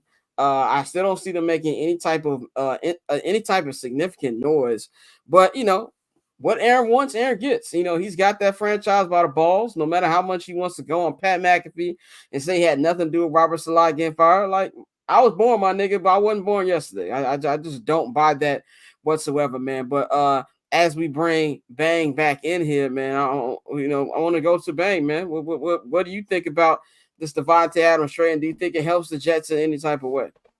Well, I ain't gonna front. I'm still shocked and surprised that the Raiders sent him to the place that he wanted to go. That lets me know that I guess him and Antonio Pierce in the organization has some type of a decent relationship. But if you out there talking about you got a hamstring issue and you ain't playing for 3 weeks, I'll trade your motherfucking ass to the worst team in the NFL. With that being said, I don't think it's going to do anything but boost up Aaron Rodgers' confidence. But I don't think it's going to do anything to move the needle for the Jets. The Jets is still a borderline playoff team with a pretty decent defense and an offense that's sputtering, not necessarily because of anything but the age and the health of the quarterback and the offensive efficiency that's being delivered down from the coaching staff. That's why the Jets are who the Jets are right now. And getting DaVante Adams is not going to do anything but give you a wide receiver that gives you some good routes. I don't think this is going to move the needle to what they wanted this to be, and what they expected this to be was to be all in on winning the championship. The Jets didn't get Aaron Rodgers to win the AFC East. They got him to win a Super Bowl. So if they're not in the running to win a Super Bowl, you could have got goddamn somebody else to wear number 17 to catch a pass. Mikey, man, what you think about this this trade with DaVante heading over to the Jets? I mean, for me, I've always liked their connection. They've shared that rare QB1, wide receiver one, kind of like telepathy when it comes to knowing where you need to be on your route, where it goes to throwing the ball. They've always had that connection. I just hated that for 10 years it was against my Chicago Bears. I do think this will help the offense, just off of the fact that we know that DaVante Adams has reliable hands. I mean, the Jets right now are top 5 in the league in drop passes. Aaron Rodgers is still getting the ball out in 2.5 seconds, even though the offensive line is pretty bad. His wide receivers have just been suspect outside of Garrett Wilson. So I think in the passing game, it might take about like 2 weeks for them to click. I don't know when their bye is, or I don't know if they had a. I don't think they had a bye, being that they were in London and came back and played on Monday night. But I would say probably within 2 weeks they'll be able to regain that chemistry again. Nathaniel Hackett is no longer calling plays. Their bye week is week 12. Okay, so what was that about? End of 4 November. or 5 weeks. Yeah, okay, yeah. They'll have that hammered out there. Nathaniel Hackett is no longer calling plays, but they still have the same playbook. So I think they'll be fine there. I don't know what it does for them overall, just because their offensive line is so bad. They haven't been able to run the ball as effectively as they did in years past. And that sucks, because you kind of do have, a workhorse in Breece Hall back there, and they haven't really been able to open up any of the running lanes for him. I don't think that this team is like, has been catapulted to Super Bowl contender.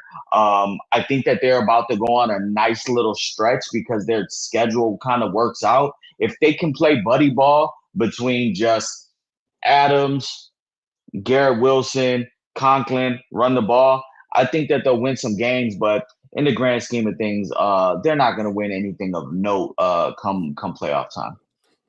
Courtney, then Dante. I really don't have anything else but to echo Mikey's sentiments completely. They gave the keys to the kingdom to that fucking 40-year-old anti-vaxxer, and now they just got to deal with the fallout. And the fallout is making that man happy by any means necessary. Firing the coach. I've never seen anything like this in my life where the dude fucking is going on Pat McAfee, and then you got DaVante. I've never seen anything like this. Yeah, that was I hated that. Like, it's just a fucking circus, and it's like when it's like, and he's the ringleader. I saw a joke on Twitter that said that him coming on Pat McAfee was like when your boy FaceTimes you announce he's getting married, and then there's a girl come out the corner of the FaceTime. Like that's what that shit looked like. Yeah. Get the fuck out of here, man. Go ahead, Dante. Yeah, no, I'm not concerned with the New York Jets at all. I think Aaron has lost a lot. I don't know. I won't officially say washed, but I think, he's not who he used to be. I think DaVante is still good, but it won't be enough for them to really compete and do anything in the AFC when it comes against playing against the better teams in that division. So the Jets are just continuing to be the Jets. Their owner is one of the richest owners in the NFL, but he also has made some of the worst moves.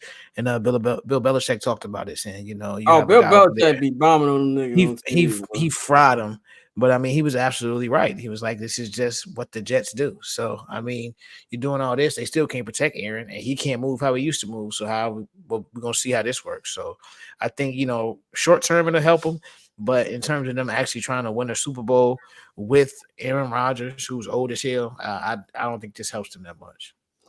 The other wide receiver trade that kind of like I feel was kind of maybe a response to this DaVante trade. Amari Cooper got out of the Cleveland jail and will be heading to Buffalo. Like I said earlier, you have never seen a nigga be happier to go to Buffalo, New York, than Amari Cooper. He was traded to the Bills. The Browns will receive a 2025 third-round pick and a 2026 seventh-round pick. The Bills receive Amari Cooper and a 2025 sixth-round pick. I love everything about this trade for my boy Joshua Allen. They have not had, they've been having a good season, a better season I think a lot of people have expected so far. A nice bounce-back win on Monday after losing the last two. But I think Amari Cooper is going to come in and help tremendously. I think some people have already forgotten that Amari's a really good receiver. I mean, he was cooking with Joe Flacco last year. Just because you got Freaky Sean, who is top 2, top 3 worst quarterback in the NFL right now, we forget how good Amari is. And I think that this is going to just help the Bills already. Now Josh Allen's going to have a go-to guy who, is not going to, be a diva like Stephon Diggs is. And now they've got a running game in Buffalo to go along with it. So I absolutely love this trade for the Bills. We'll go Bang, Mikey, Courtney, and then Dante. What y'all think about Amari in Buffalo? Oh, I love this trade right here because you got that man out of hell. He got a white savior in Josh Allen now he got to deal with. I love this trade for the Bills. It shows that they were in on the DaVante Adams situation, but they didn't get him. So they got the next best thing, and I think it's going to be very helpful for that offense. So great job, Buffalo Bills. Just hopefully your coach don't fuck it up. Yeah, for me, it's a good pickup.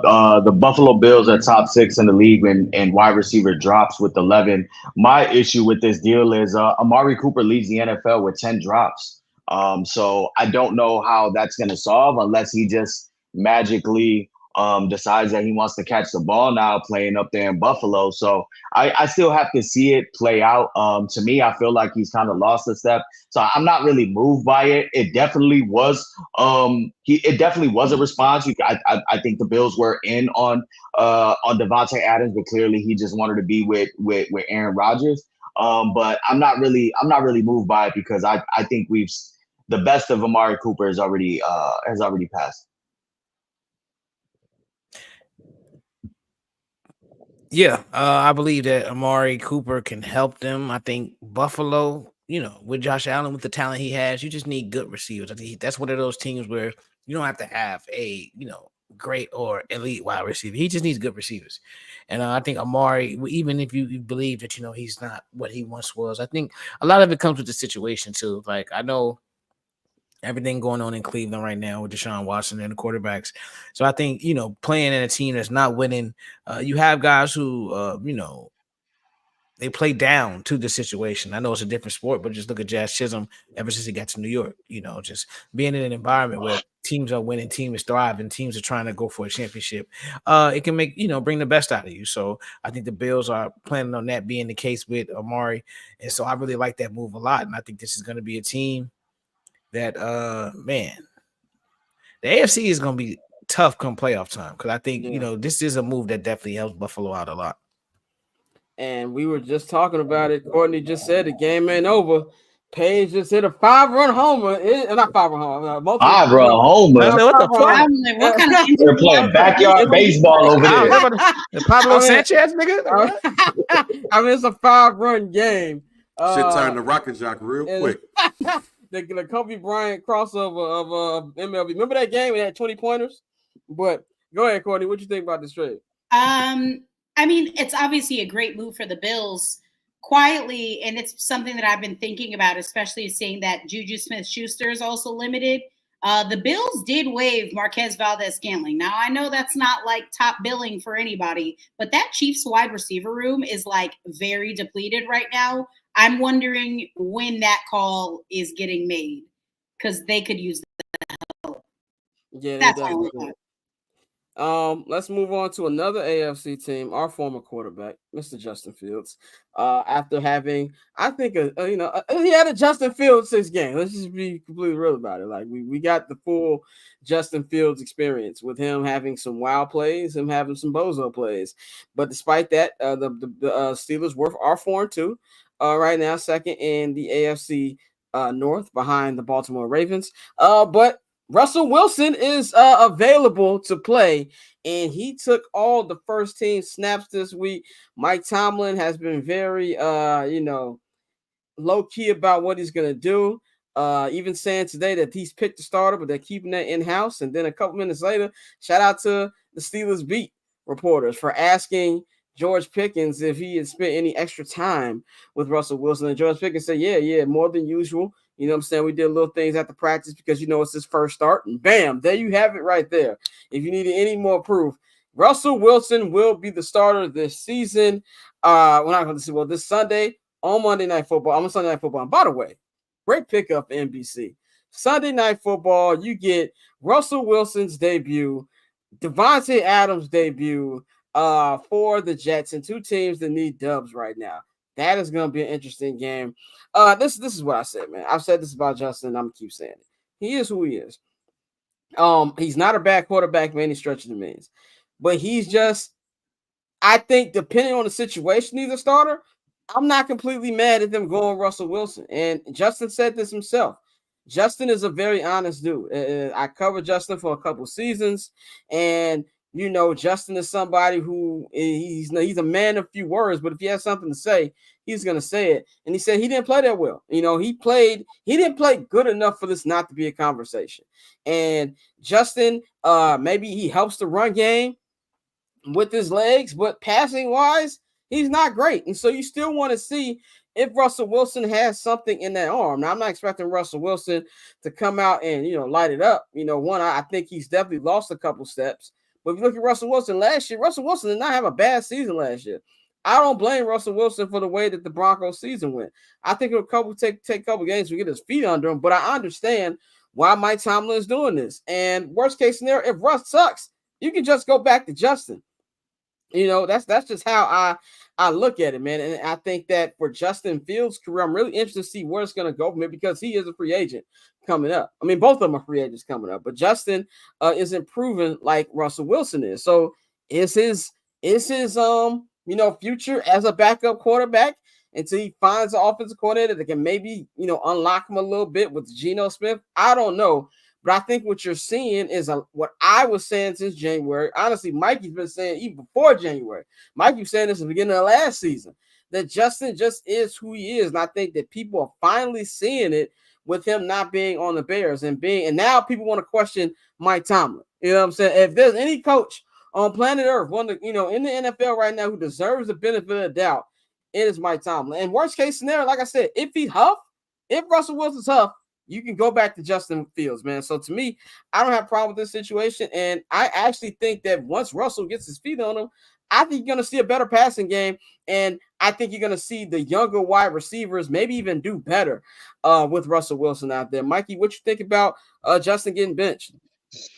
I mean, I've been watching a few of their games, on Red Zone and on Sunday Ticket.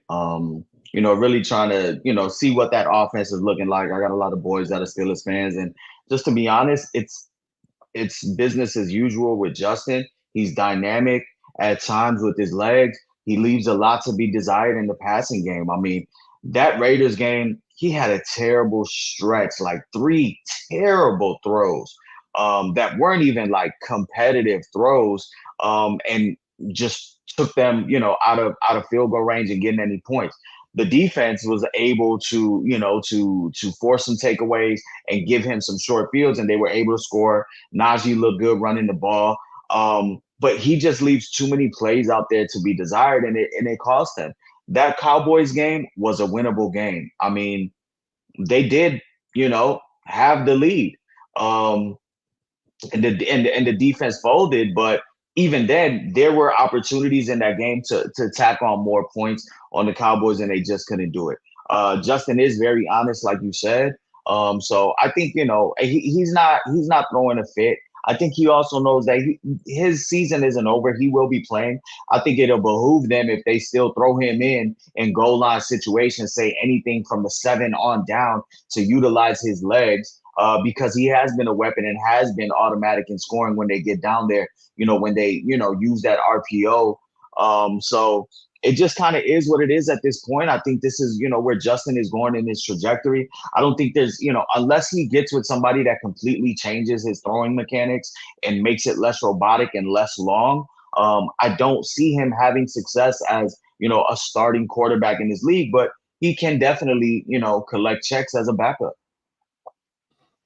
Dante, you were one of the staunchest supporters of not having Justin leaving the team. Has your opinion changed anything from watching him play with Pittsburgh? No, because I mean, unfortunately for Justin, it's one of those situations where, while it was a better situation in a sense, but Tomlin was going to give him a shot, it's kind of turned it into a similar situation where you have a talented wide receiver in Pickens, good running back, but the old line that was playing so well and he had started to get a rapport with, you 2 of them are out for the season, and things just really haven't looked the same since. I think it's a point where, like, to Mikey's point, because like I've watched, like, I'm still a Justin guy, so I've watched every Steelers game. That Raiders game, the stretch Mikey was talking about was the third quarter. He missed. I mean, it was in the second quarter. He missed Pickens twice, and then he missed another receiver where they could have. It was like two 20-yard chunk plays that he just flat out missed the guy. But in the same vein, Pickens dropped a touchdown. So, like, it's still one of those situations where, like we said in his last year with the Bears, it's not just perfect and Justin doesn't just blow people away. He's never going to get the benefit of the doubt. Like, that ship has sailed. And so since you paid him and Russ the same amount of money, it's like, all right, well, let's see if we can get more out of the passing game with Russ. I don't think that's going to be the case at all, because I think their O-line now, especially with Jayden Daniels, who was having a great season, him being out for the year, and the other injuries on that O-line, I don't think Russ is going to have the time to throw the ball the way he wants to.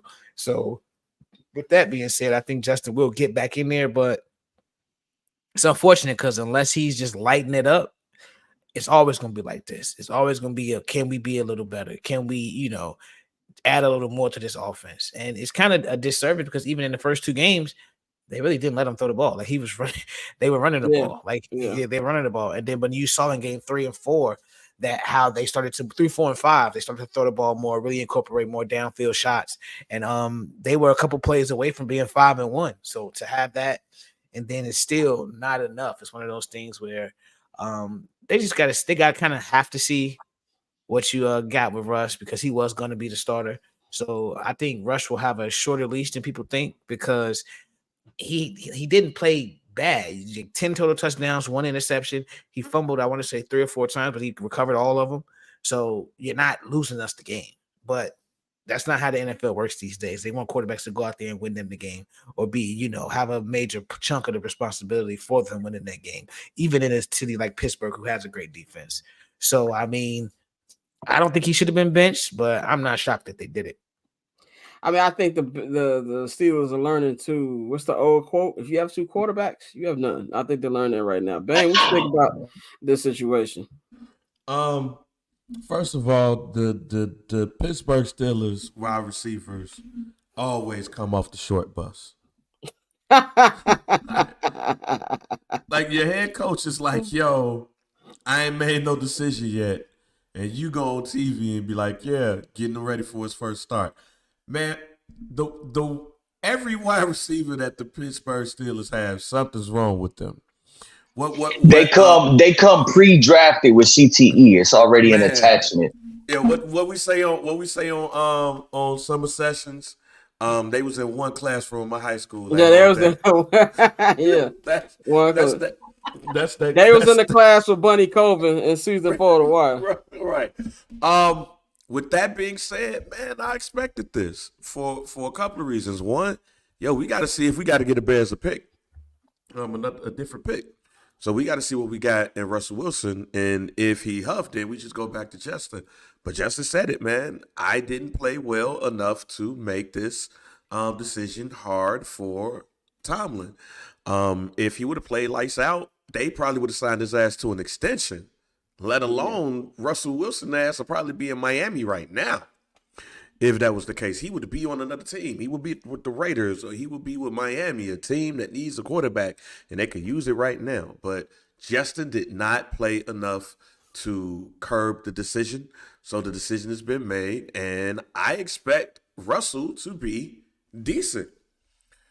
Scott, you said he was halfway decent last year. He was also with a coach who didn't want him in the fucking first place. So if we love Mike Tomlin and the way that Mike Tomlin coach and how he can coach up players, and even though he don't coach offense, it's just the aura that he gives people, I expect Russell to lead them to a playoff berth. That would be interesting. They 4-2 right now, shit. I mean, look, I think that if he gets in the groove right away, I'm with you. I'm still a Russell Wilson guy. Like I still think passing wise, he can give a lot more than Justin. But I think it's a win-win situation for the Steelers. You're not married to any one of these niggas. Like, and for the people who said, I think it was Albert Brewer said there's some people in the Steelers who don't want Russell Wilson to start. Well, if Russ comes out and he's playing well, you niggas will get over it. You know what I'm saying? Because you want to win games. So worst case scenario, like I said, Russ stinks, you can go back to Justin. What's Justin gonna be like? No, I ain't gonna play. No, niggas playing for their contracts, man. So to me, that's why it's a win-win. Quickly, let's talk about this next topic, man. The GOAT Tom Brady. We all know that he is one of the main commentators on the NFL Fox right now. He was officially approved as the new Raiders minority owner. He owns 5% of the team. But majority owner Mark Davis rolled out the red carpet for this nigga on a couple days ago. He had the whole office out for him and everything like that. But we also hear from Pat McAfee that Tom will be having a major influence on decisions made. So, which is not shocking. I don't think Tom Brady would do that if he didn't have any actual, say so, I guess. A lot of these minority ownerships, they're not really doing anything. But here's just a list of Brady's restrictions from that, what he can and what he can't do while owning the Raiders. Number one, you see that he cannot go to another team's facility when it comes to actually covering the team. He can't do that because of tampering rules and things like that. He's not permitted to witness practice of opposing teams. He's not permitted to attend broadcast production meetings, either in person or virtually. He's prohibited from publicly criticizing game officials and other clubs. Subject to NFL's gambling policy, and he's subject to the NFL's anti-tamper policy. Now, to be very clear, he has been following these rules since the season started. So this is not a new thing for him. This is something that he has been, doing. But one thing that, by the way, Courtney, that's got to be a fine for you telling us what happened before it showed up on my TV. After that Mookie Betts. Man, I don't know, you might need to get your internet up, big dog. I don't know what to tell you. Okay, all right. Anyway, and Courtney told me to get my money up. Anyway, but I don't think any of these are that big of a deal outside of the criticizing officials and stuff like that. To me, that's a big part of being an announcer. Like, I want to know what's going to be like the threshold on that. What's the punishment? Who's actually going to be enforcing that? But besides that, this sounds like a great deal to me if I'm Tom Brady. I'm getting paid $300 million to do half my job. That just sounds amazing to me, man. Bang, what do you think about the restrictions here for Tom Brady with the ownership? I mean, shit, you kind of said it. Yo, I'm getting all this money, and I ain't got to do shit but show up to the goddamn announcer's booth. Wow, that if anybody should be mad about this, it's Greg Olson. Yeah. Like, wait a minute. Damn, he can't do the job. He's just talking about it because he's the owner. So not only is he owns 5% of the Raiders, he got a job that he's getting paid what I probably should be getting. And he drops me as the man. If I'm Greg Olson, I'm like, man, fuck all y'all right now. But yeah, if I'm Tom Brady, he winning. Courtney, Dante, do you have anything in this, or we can move on? I think it's silly as fuck, and I wasn't too excited for Tom to be a commentator, and I think it's kind of pointless for him to be a commentator now as an owner. But I mean, he is the golden child. He's gonna do whatever he want to do. I echo the sentiments. I just think it's kind of silly, especially since Greg Olson was so good at it. Also, I feel like Tom Brady. Again, I mostly listen to Scott Hansen anyway. I don't listen to the audio on the games. I'm a big fan of Red Zone. That's my go-to. Me too. Yeah. So I don't really have a dog in the fight, but I just think it's kind of fucking silly. That's all. Damian Hernandez says in the chat, the MJ having restrictions? No, because MJ wasn't a commentator. He has these restrictions because he's calling games. If he wasn't calling games, this wouldn't be an issue, man. It's time for a segment we haven't had in a couple weeks. Mikey, we are glad that you're back and healthy, my boy. We haven't been on for a couple Fridays. Do you have some bets for us? What's going on the betting list for this week? I do have a couple single plays and a money line parlay for the guys this week. So my first play this week is going to be Jameson Williams over 46.5 receiving yards for the Detroit Lions. As we know, Brian Flores loves to blitz, and there hasn't been a quarterback duo in the NFL yet that has attacked the blitz as much successfully as Jared Goff and Jameson Williams this year. He's gone over this number 4 times out of the 5 games that they played this year. He's 4-1 on that. So we're going to ride with Jameson Williams over 46.5 receiving yards. Our second play is going to be for Monday Night Football. We got 2 games this week. Thank God for the first game, Ravens Bucks. We're going to go to Zay Flowers over 59.5 receiving yards. Zay Flowers has been electric over the last 2 weeks. He's had 21 targets, 16 catches, 243 receiving yards. Tampa Bay has allowed the 4th most passing yards per game this year. We're seeing Lamar Jackson being able to do things in the passing game this year that that we've been wanting to see from him. I think, honestly, for me, he's my I think he would be up there probably to repeat as MVP. So I like Zay Flowers to go off. So over 59.5 receiving yards. And then we're going to go into our money line play. It's going to be very nasty, but we're going to wake up very early Sunday, and we're going to root on the Jacksonville Jaguars to beat the New England Patriots. I just think they've been there for a week now. They know that their coach's job is on the line. I think they were embarrassed last week. They've been embarrassed all season. So we're going to go ahead and take the Jags. We're going to go ahead and add those to the Philadelphia Eagles to beat the New York Giants. Saquon revenge game. We're going to parlay that with the Niners to beat the Chiefs, and we're going to cap it off with Monday Night Football Ravens to beat the Bucks. That's plus 416, or actually plus 516. That $100 gets you 516. So those are our plays this week. I've been extremely hot on my Twitter. Not doing that well this on the season on the show, but I'm hoping to bring some of that luck from Twitter on over to the show this week. Definitely, man. Definitely, man. If you missed this, of course we're gonna post this on Sunday, before the games, man. We're gonna wrap the show up with our week 7 picks, man. Mikey just brought it up. Nothing says Monday morning like Trevor. I'm when it was Sunday morning like Trevor Lawrence versus Drake May, in London, man. Of course, we're gonna go me. We're gonna go the other way. We're gonna go me, Dante, Bang, Courtney, then Mikey with these picks. Jaguars, Patriots. I mean, look, the Jaguars stink. The Patriots also stink. I saw some things from Drake May that I liked last week. I also saw some things from Drake May that I didn't like last week. But honestly, if the Jaguars don't win this game, they need the ass beat, and they should leave Doug Peterson by the Westminster Bridge if they lose this, man. So I'm gonna go with the Jacksonville Jaguars in this one. Yeah, I'm gonna go with the Jaguars. The Patriots are just bad, bro. They number one pick bad. So I'm really gonna go with Jacksonville on this one. Hey man, Jacksonville getting that win back. Give me the Patriots. Jacksonville's defense fucking atrocious. Give me the Patriots. Yeah, it's nasty, but I gotta ride with the Jags, man. This next game, Bills, Titans in Buffalo. Bills trying to go for 2 in a row on the Titans. We don't know if Amari Cooper's gonna make his debut. He's playing. He's playing. He's playing. Okay, cool. Officially, Amari Cooper will be making his debut in Buffalo in front of Bills Mafia, man. I think that the Titans, defensively, they're a decent defensive core, but like Will Levis is still their quarterback. I got the Bills winning this one. I got the Bills winning this one pretty easily. I'm going to go with Buffalo because, I mean, what Tennessee, man, they spent a lot of money this offseason to be very mediocre. So I'm going to go with Buffalo. They really did spend a lot of money this offseason. Going with the Mafia.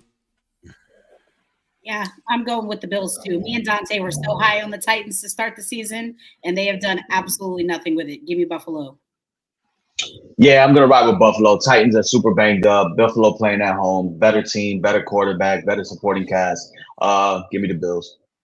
Now these next couple games, we got some good ones here, man. Packers, Titans in Lambeau Field. That I don't call them check down. Look, my eyes can't deceive me, Jordan Love. I'm just gonna say that you're not fooling anybody with your play. Okay, I'm not buying the great future quarterback stuff that people are selling. He's going to get a big test against this Texans front line, a team that has played really, really good, and CJ Stroud coming up against that defense. I got the Texans winning on a who burped. That is another. Is that the second? No, I didn't burp. I don't. Bang, we got to go to the review booth. Was that a burp? No, I said I didn't burp. I don't know. No, I did not. Y'all know me. I don't give a fuck. If I did it, I'll tell you I did it. I did not hear a burp on that one. Okay. I heard a small cough. All right. Okay. All right. But I'm gonna go Texans on this one. I think the Texans win another one, and I think that this is gonna be a very, very close game, and I think that they're gonna get to Jordan Love a couple times. I'm gonna go Texans in this one. Yeah, I'm gonna go Texans too. One of the beautiful things about the Bears having the toughest remaining strength of schedule is that the Lions are number 2 and the Packers are number 3. So I mean, we'll get some leeway there, and I think this is one of the first times where we see that because I think the Texans are going to go up there and take care of business. Definitely. I am going with the Texans in the route. Jordan Love is going to cough up 3 interceptions in that game. That's a hot take. I'm still going with the Texans. I'm still not in on the Packers right now. Give me Houston. So I'm the only one going against the grain. I'm going with the Packers in this one, and it should actually be comfortable. The Texans defense is really banged up. They're down 5 players on their starting defense. Aziz Al-Shahir's out with a knee. Kamari Lassiter's out with a shoulder. Linebacker Henry To'oto'o's out with a concussion. Their safety Jimmy Ward is out. It's very tough, obviously playing on the road. And honestly, the Texans do not have that one impressive road win yet. They went to the Vikings and they got skunked 30-something-7. And I think we're going to look at something similar here in Green Bay. So give me the Packers on this one, unfortunately. All right, man. Even though this game on paper doesn't look that good, it's the NFC East.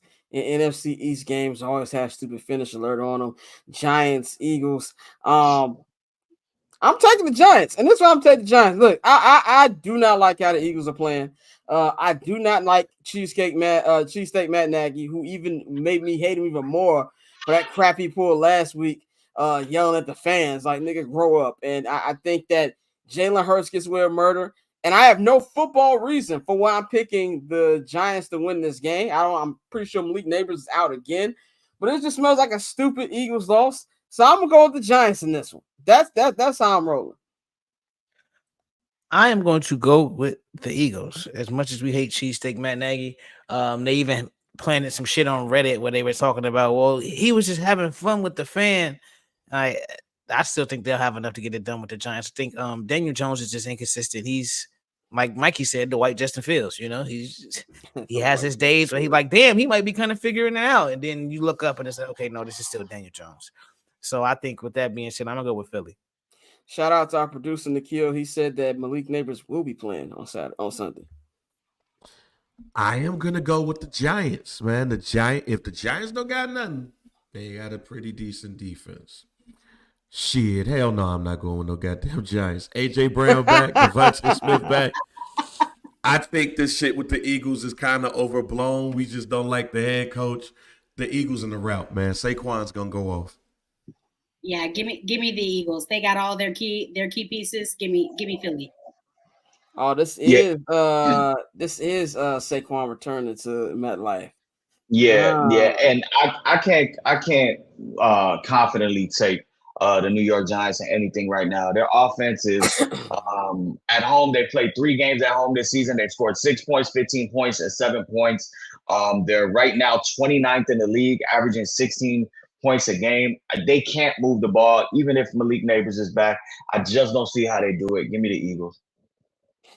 Yeah, I kind of want to change my pick now. Now that I know the Saquon's gone, this is game. But I'm gonna stick with it. I'm gonna stick with it. Giants. This next one is the best game of the afternoon slate. One of the first of many NFC North wars we're gonna see these next couple weeks. The 5-0 Vikings are taking on a team that's right behind them. They're like a game behind them, and they might be tied for first this weekend.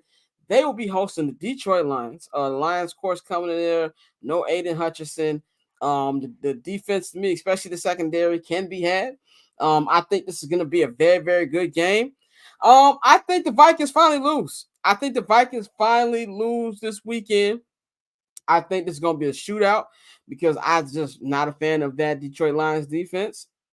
But I think that Jared Goff, I think that the Sun God, they're gonna do their thing, and I think that they're gonna go out there and they're gonna get a win out there in Minnesota. I'm gonna go with, man, this is gonna be a really good game. And like part of me is kind of waiting for the Sam Darnold, roof to cave in. But I don't think it is yet. Not just yet. I'm gonna go with the Vikings. I think the Vikings get it done and continue their undefeated season. I'm going with the Vikes as well. I don't trust that defensive line.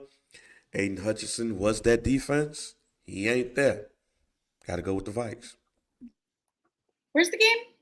It's in Minnesota. Give me Minnesota. Something about that stadium. I don't like the vibes there. Give me Minnie. Yeah, give me the Vikings. I mean, missing Aiden Hutchinson really is big. The Detroit Lions have 73 pressures this year. 45 of them are by Aiden Hutchinson. They had 15 and a half sacks. Aiden Hutchinson has 7.5 of those. No pressure on the D-line. You also got to remember Marcus Davenport is out for the year for the Lions. So that's a really banged up Lions defense. And it's going to make their cornerbacks susceptible to Justin Jefferson and Jordan Addison. I believe TJ Hawkinson is questionable and might actually be making his return for his first game this season. So give me the Vikings. It's going to be a tough one for the Lions. This next one, man, we got Falcons, Seahawks at the Benz. Falcons, I think they had their bye week last week. I think the Falcons had a bye week last week. And so they're gonna be coming off this, getting ready to play the Seahawks. Man, I like what I see from the Vikings this year. I like what I see from Raheem Morris. I like what I see from Kirko. He's really acclimated himself to Atlanta. The Seahawks, they're a decent team. I think they're gonna fall off a little bit towards the end of the season, but I'm gonna go Falcons this week. Yeah, I'm going with Atlanta. I think they keep it going, keep the win streak going. The bins will be open. It's always a fun atmosphere in there when they open the top. And like you said, yeah, Kirk is really getting comfortable. Like not only with the city, but just within the offense. They had him doing some things he hadn't done since his Washington days, but he's getting really comfortable. You see the weapon. Shout out to Darnell Mooney. He's played really well. I think they get it done and keep the win streak going. Hey man, I said at the beginning of the year that the Falcons was going to be a team that possibly end up being the number 1 seed in the NFC because of the division that they're in. So I got the Falcons on this one. The streak continues. Yeah, I'm gonna go with the Seahawks here. The Falcons are the number 24 team in rushing defense in the NFL right now, so I'm expecting a big game out of Kenneth Walker. Give me the Seahawks. Yeah, I'm gonna ride with the Falcons. They're starting to peak while the Seattle Seahawks are reeling. You also have to take into account this is a very long flight for that Seattle team to get down to Atlanta and play a 12 o'clock kick. Do they play the noon game or the 3 o'clock game? Either way, it's a long ass trip. And I just think, I do agree with Courtney. I think they need a heavy dose of Kenneth Walker and Zach Charbonnet in order to keep this game close. But I just think that there's going to just be too much points from Atlanta. Next game is the Battle of Ohio in Cleveland. The Browns will be hosting Joe Burrow and the Cincinnati Bengals. The Burrow and the Bengals got a very unimpressive Sunday Night Football win last week against the Giants. But nigga, Deshaun Watson can't even throw to me right now. They don't have Amari Cooper, obviously.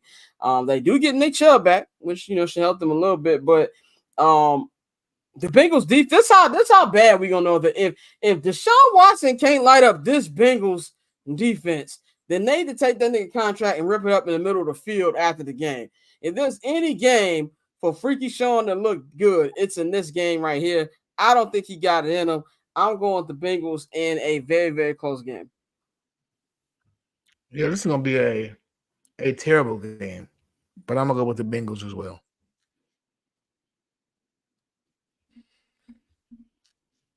Go with the Browns. Say what? I feel like I'm gonna regret it. He didn't want to going with who? He didn't want to say it out loud. Oh, you going with the Browns? Like Michael. Yeah, I feel like I'm gonna regret this, and I got the Bengals as my AFC pick, so I should be picking against them. But I'm gonna go with the Browns on this one. Oh, I don't remember the Browns play the Bengals very well. Yeah, I'm with you, Bang. I don't want to say it too loud either, but I fear that Myles Garrett has Joe Burrow's number, and I gotta go with the Browns, but not because of Deshaun Watson, in spite of him. Yeah, give me the Bengals. I can't confidently pick a team whose number 1 wide receiver is Jerry Jeudy. Oh man, this next game is definitely gonna be worst game of the week. Colts and Dolphins. I have no football explanation for this. I'm going Colts. I'm gonna go Miami. I'm gonna go Miami just because I fuck with Jalen Ramsey. That's literally the only reason I'm picking them. Joe Flacco playing? Nah, Anthony Richardson. It started. No, man, Dolphins. Oh my god. Dolphins. Yep, go Dolphins. Can I change my pick? Who's starting at quarterback for the Dolphins? Huntley, Snoop, right? Pro Bowler. Oh my god. Pro Bowler. Oh Pro my god. Bowl quarterback. Give me the Colts, man. Give me This the is gonna be the best. Watch this be the best game of the weekend. Former Pro Bowler. Shootout. Anthony Richardson versus Snoop Huntley. Yeah, give me the Colts, man. I guess. This next game is you niggas better win, because if not, you gonna hear me on the timeline. Commanders Panthers. Look, man, we talked about Jayden in the main hour and how he, gets away with a lot of murder. That nigga better light up the Panthers. And I hit on Caleb only do that to the Panthers. That nigga better light up the Panthers. I know that much. I know that much. That nigga better light up the Carolina Panthers. Scott, why are we pitting two bad bitches against each other? No. Nope. When one bad bitch talks What about my is bad bitch, we got a This problem. is crazy. No. Yeah, That two baddies you talking you together missed the local hour. He is now my mortal enemy. because He of is a fan now. vote, He because is. of a Pepsi Zero No, sugar it's not even that. Not even that. fan vote, Scott. The way that the media talks about him, it's like the flirting versus harassment man. That's exactly what the Caleb and Jayden is. So he is now my mortal enemy. But having said that, I'm gonna go with Washington because they better beat the Panthers. Yeah, you got to go with Washington in this one. Like the Panthers earlier in the season, I was, saying, oh man, they might. No, the Panthers are still really bad. They're still a really bad football team. I think that continues against Washington. The Washington Commanders is looking past the Panthers because they're looking forward to that game against the Bears at 3:25 at Week 8. The Carolina Panthers will win in an upset. You know, it's funny, man. I could see them looking too far ahead. I really could see that. Mm-hmm. I'm wondering what we're all wondering here. When's Bryce Young coming back? Because that was supposed to just be, we're gonna sit him down for a couple weeks. Andy Dalton had that flash in the pan game, okay, where it's like everybody looked like they were playing, to kind of prove a point, and the Panthers have been mid so far. Now, Bang, I agree with you. I think that the Commanders are really kind of looking forward so far that they might be missing what's right ahead of them. I still think the Commanders are going to win, but I don't think it's going to be pretty. But give me Washington. Yeah, y'all are tripping. Y'all are getting your Bears bias ahead. I mean, you're talking about a Pan. You're talking about no Bears bias. I mean, not you. I'm talking about Bang. Listen, the Panthers are giving up 380 yards a game. They're 29th in the league. The Washington Commanders are second in the league, putting up damn near 30 points a game. This is going to be a rout. Scott, for your own health, I hope that Jayden Daniels doesn't throw for 400 yards going into Bears Commanders. Hey, that nigga better not have 220 with one touchdown and one pick. We're gonna have a discussion. But anyway, next game, they're gonna tell you he only played 3 quarters and he didn't have to play the 4th. Oh man, next game, Rams Raiders, which is gonna be a home game in SoFi because Raiders fans are in Los Angeles very, very heavy. Rams coming off their bye week. Raiders not first game without DaVante because he ain't played since he wanted to get traded, but first official game without DaVante. There's nothing positive going on with the Raiders. I got the Rams going winning at the crib. As much as I like Sean McVay a lot, and I like Matt Stafford, I'm gonna go with the Raiders in this in an upset. I'm gonna go with Las Vegas. I'm gonna go with the Raiders too. This is a game that I feel like they're gonna have to come out and give a big fuck you to DaVante Adams and anybody who believes that they're done because he's gone. Yeah, I'm taking the Raiders as well for the same reason. Nothing like a good revenge game to get things back on track. Give me Vegas. Cooper Kupp is back. 7 catches for 117 yards. Give me the Rams. Thank you, Mikey. Next game is game of the week. This is not only game of the week because of the schedule, but also the NFL's Fox game of the week. A rematch of last year's Super Bowl. The 49ers will be hosting the 3-time defending Super Bowl champion Kansas City Chiefs, who them niggas are throwing to Bobby Witt Jr. right now. Like that's just who they have left at wide receiver. I think this is gonna be. I think that neither team has impressed me in this season so far. I haven't been impressed by either team. I'm gonna give a slight edge to the Niners, just because they are at home. Purdy has people to throw to, and I don't think they're gonna do the stupid things down the stretch to allow them to lose this game. Pat quietly is having a bad season. You know what I'm saying? If he was anybody else but Patrick Mahomes, we would be killing them. But I'm gonna go Niners, but in a very, very close game. I got Niners winning this one. I'm gonna go with the champs. I think Kansas City gets it done. I think it's one of those games that will hype up Pat. Allow him to elevate his play. Yeah, I do understand their receivers have been bad. I do understand Travis Kelce, like he's been running in fucking quicksand all season. But I think this is a game where we see the Chiefs step up to the caliber of their opponent. They understand this is a big game, and they want to set the tone. So I got the Chiefs. The Chiefs is due for an L, so I'm going to choose the 49ers on this one.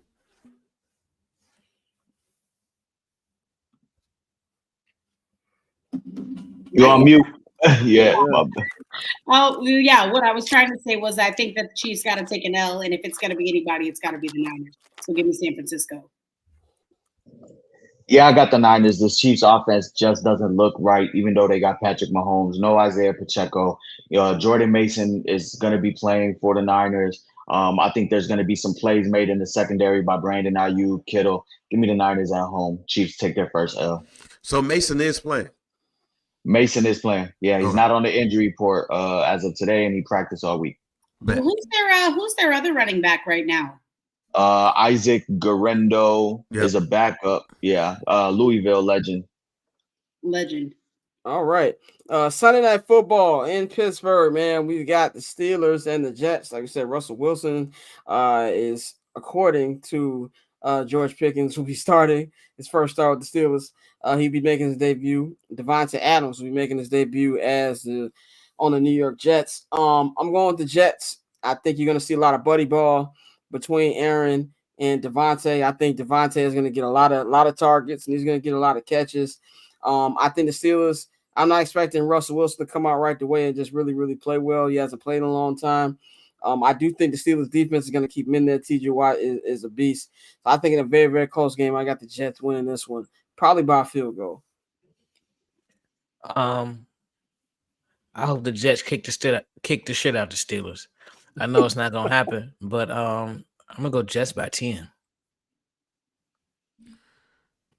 I got the Steelers.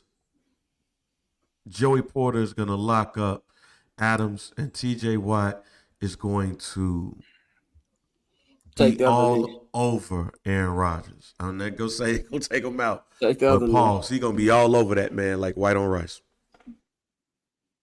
Yeah, I would like to see the Jets win simply to support my Justin Fields agenda.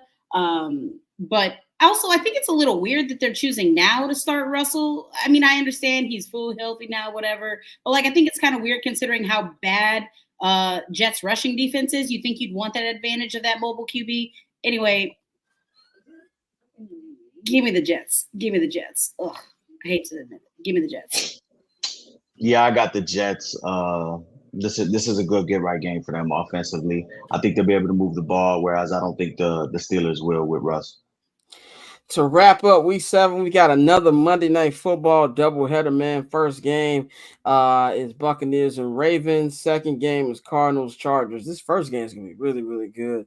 The Tampa Bay Buccaneers, they've been playing good ball. The Ravens been playing great ball in Tampa. Man, I'm going to go Ravens.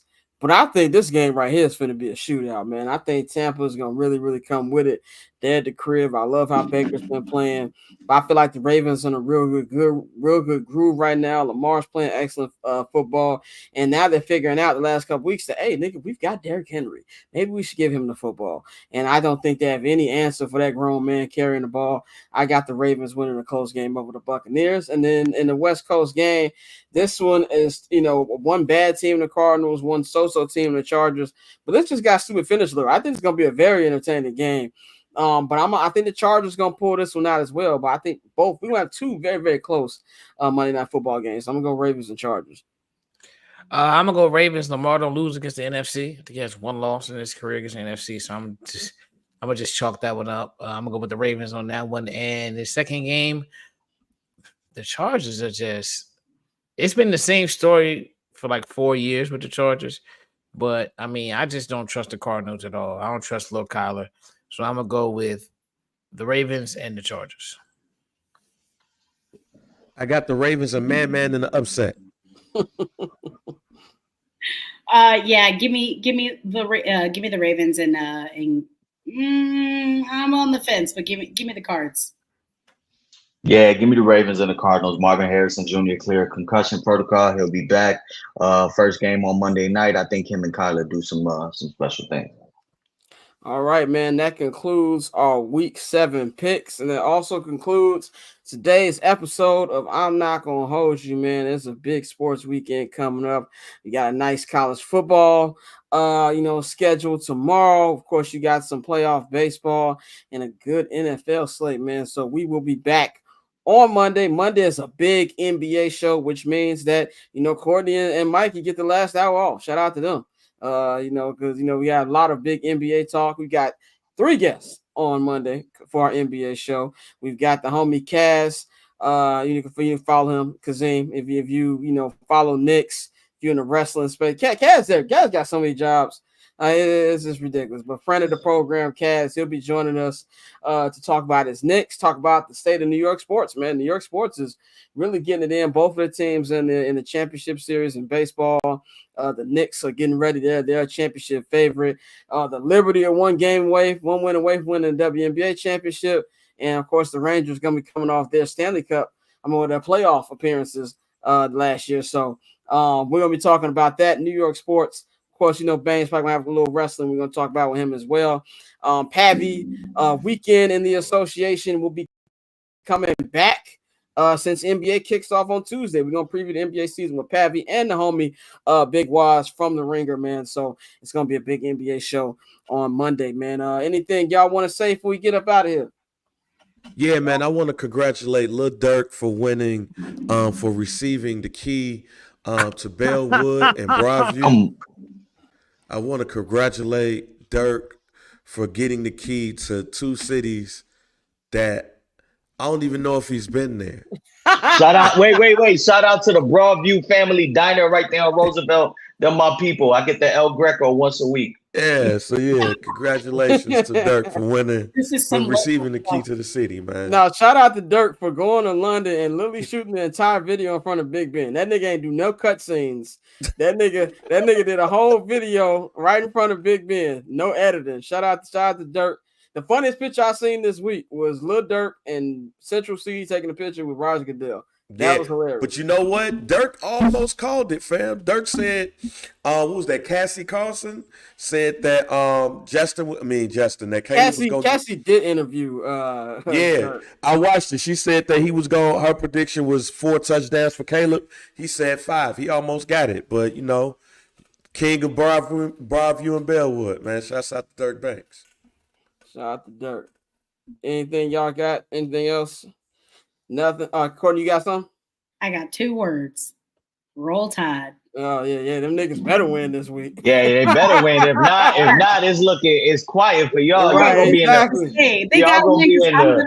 I'm gonna be in Tuscaloosa next weekend. Y'all gonna be in the Giorno Pizza Bowl, the Giorno Rising Crust Bowl.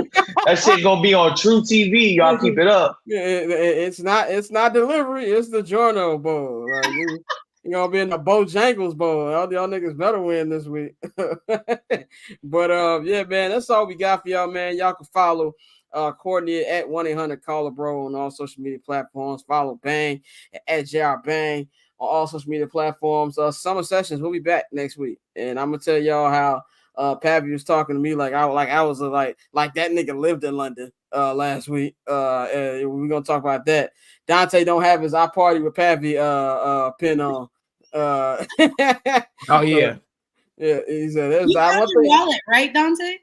Say it again. Found your wallet, right? It's actually downstairs in my mailbox right now. I gotta go get it. So, that nigga had a good time. So it wasn't found, it was lost and someone else found.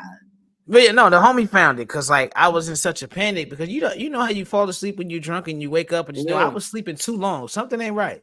So when I woke up, I knew I had missed my flight. So I just grabbed all my shit and just went to the airport in a panic. And the homie hit me like, bro, your wallet's on the floor. And so bro got back the day after and then just sent it to me. That's why I never to drink with y'all. That's why I didn't go with y'all because I had to be at the airport at 5 o'clock in the morning. So I was like 6 o'clock in the morning. I was like, yeah, I'm not going with y'all niggas. Yeah, but I mean, it was my fault though, because I mean, we had the drinks, and then shout out to the Bear fan that ran into us and bought us drinks. Yeah. And so when I went in, I probably should have went tequila, then water, and then tequila, but I kind of just Look, went man, tequila. When Pappy hits you and says I got a table, it's a long night. The last time Pappy hit me and said I got a table, we were in Delilah. It was first of all, the ratio was amazing. One thing I said about my boy Pappy, there's no cap in his reps. Not at all. Not one. It was like 4 niggas and like 15 women when we was in Delilah. I have no idea how I got to my apartment last night. So going off that, I knew that, there's no way I'm making my flight if I go out with y'all that night. So, but Pappy will be here. I'm pretty sure he'll talk about it. But I'm gonna talk about on summer sessions how this nigga was talking to me like he live in London or some shit like that. Bruh. I'm finna be in Shoreditch for a minute. And then like this nigga. No, that's over there on in central London. Yeah.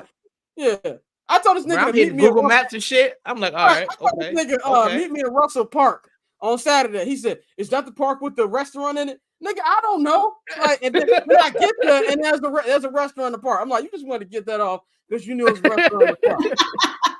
So we'll talk about that on summer sessions, man. But y'all can follow Dante at OctoberZone on Twitter. Y'all can follow Mikey at Junior_Solito on Twitter. And you can follow me at BarbShare Scott on all social media platforms. Next Friday will be my birthday episode. I'm not doing nothing special for that, but I'm just saying. But I will be 36 next week. So we're gonna have a good time too. We got a nice little celebration. I might actually Mikey said he got me on a bet. I'm not gonna tell y'all where we going, but we're gonna have a good time next weekend. But shout out to all y'all for watching. Follow the Barbers Chat Network at Barbers Chat Net on all social media platforms. Follow HB Media at HB Media TV on Twitter, at HB Media on Instagram, and subscribe to the patreon.com/Barbershop Network. Take your phone up to the screen. QR code to take you right to the link, and you can subscribe to any of our 4 tiers. But if you subscribe to the $10 Barbershop Access tier, new subscribers will get a 25% off discount code on the Barbershop Network shop. That is bcnetshop.com. Get all your Barbershop Network merch, 79th and Hallis regular merch, and 10th anniversary merch. And of course, get your I'm Not Gonna Hold You merch as well, man. Y'all have a good sports weekend. And we're gonna holler at y'all on Monday. For everybody who watches HB Media for basketball, we got a lot of hoops to talk about on Monday, man. So we'll holler at y'all. We up out of here.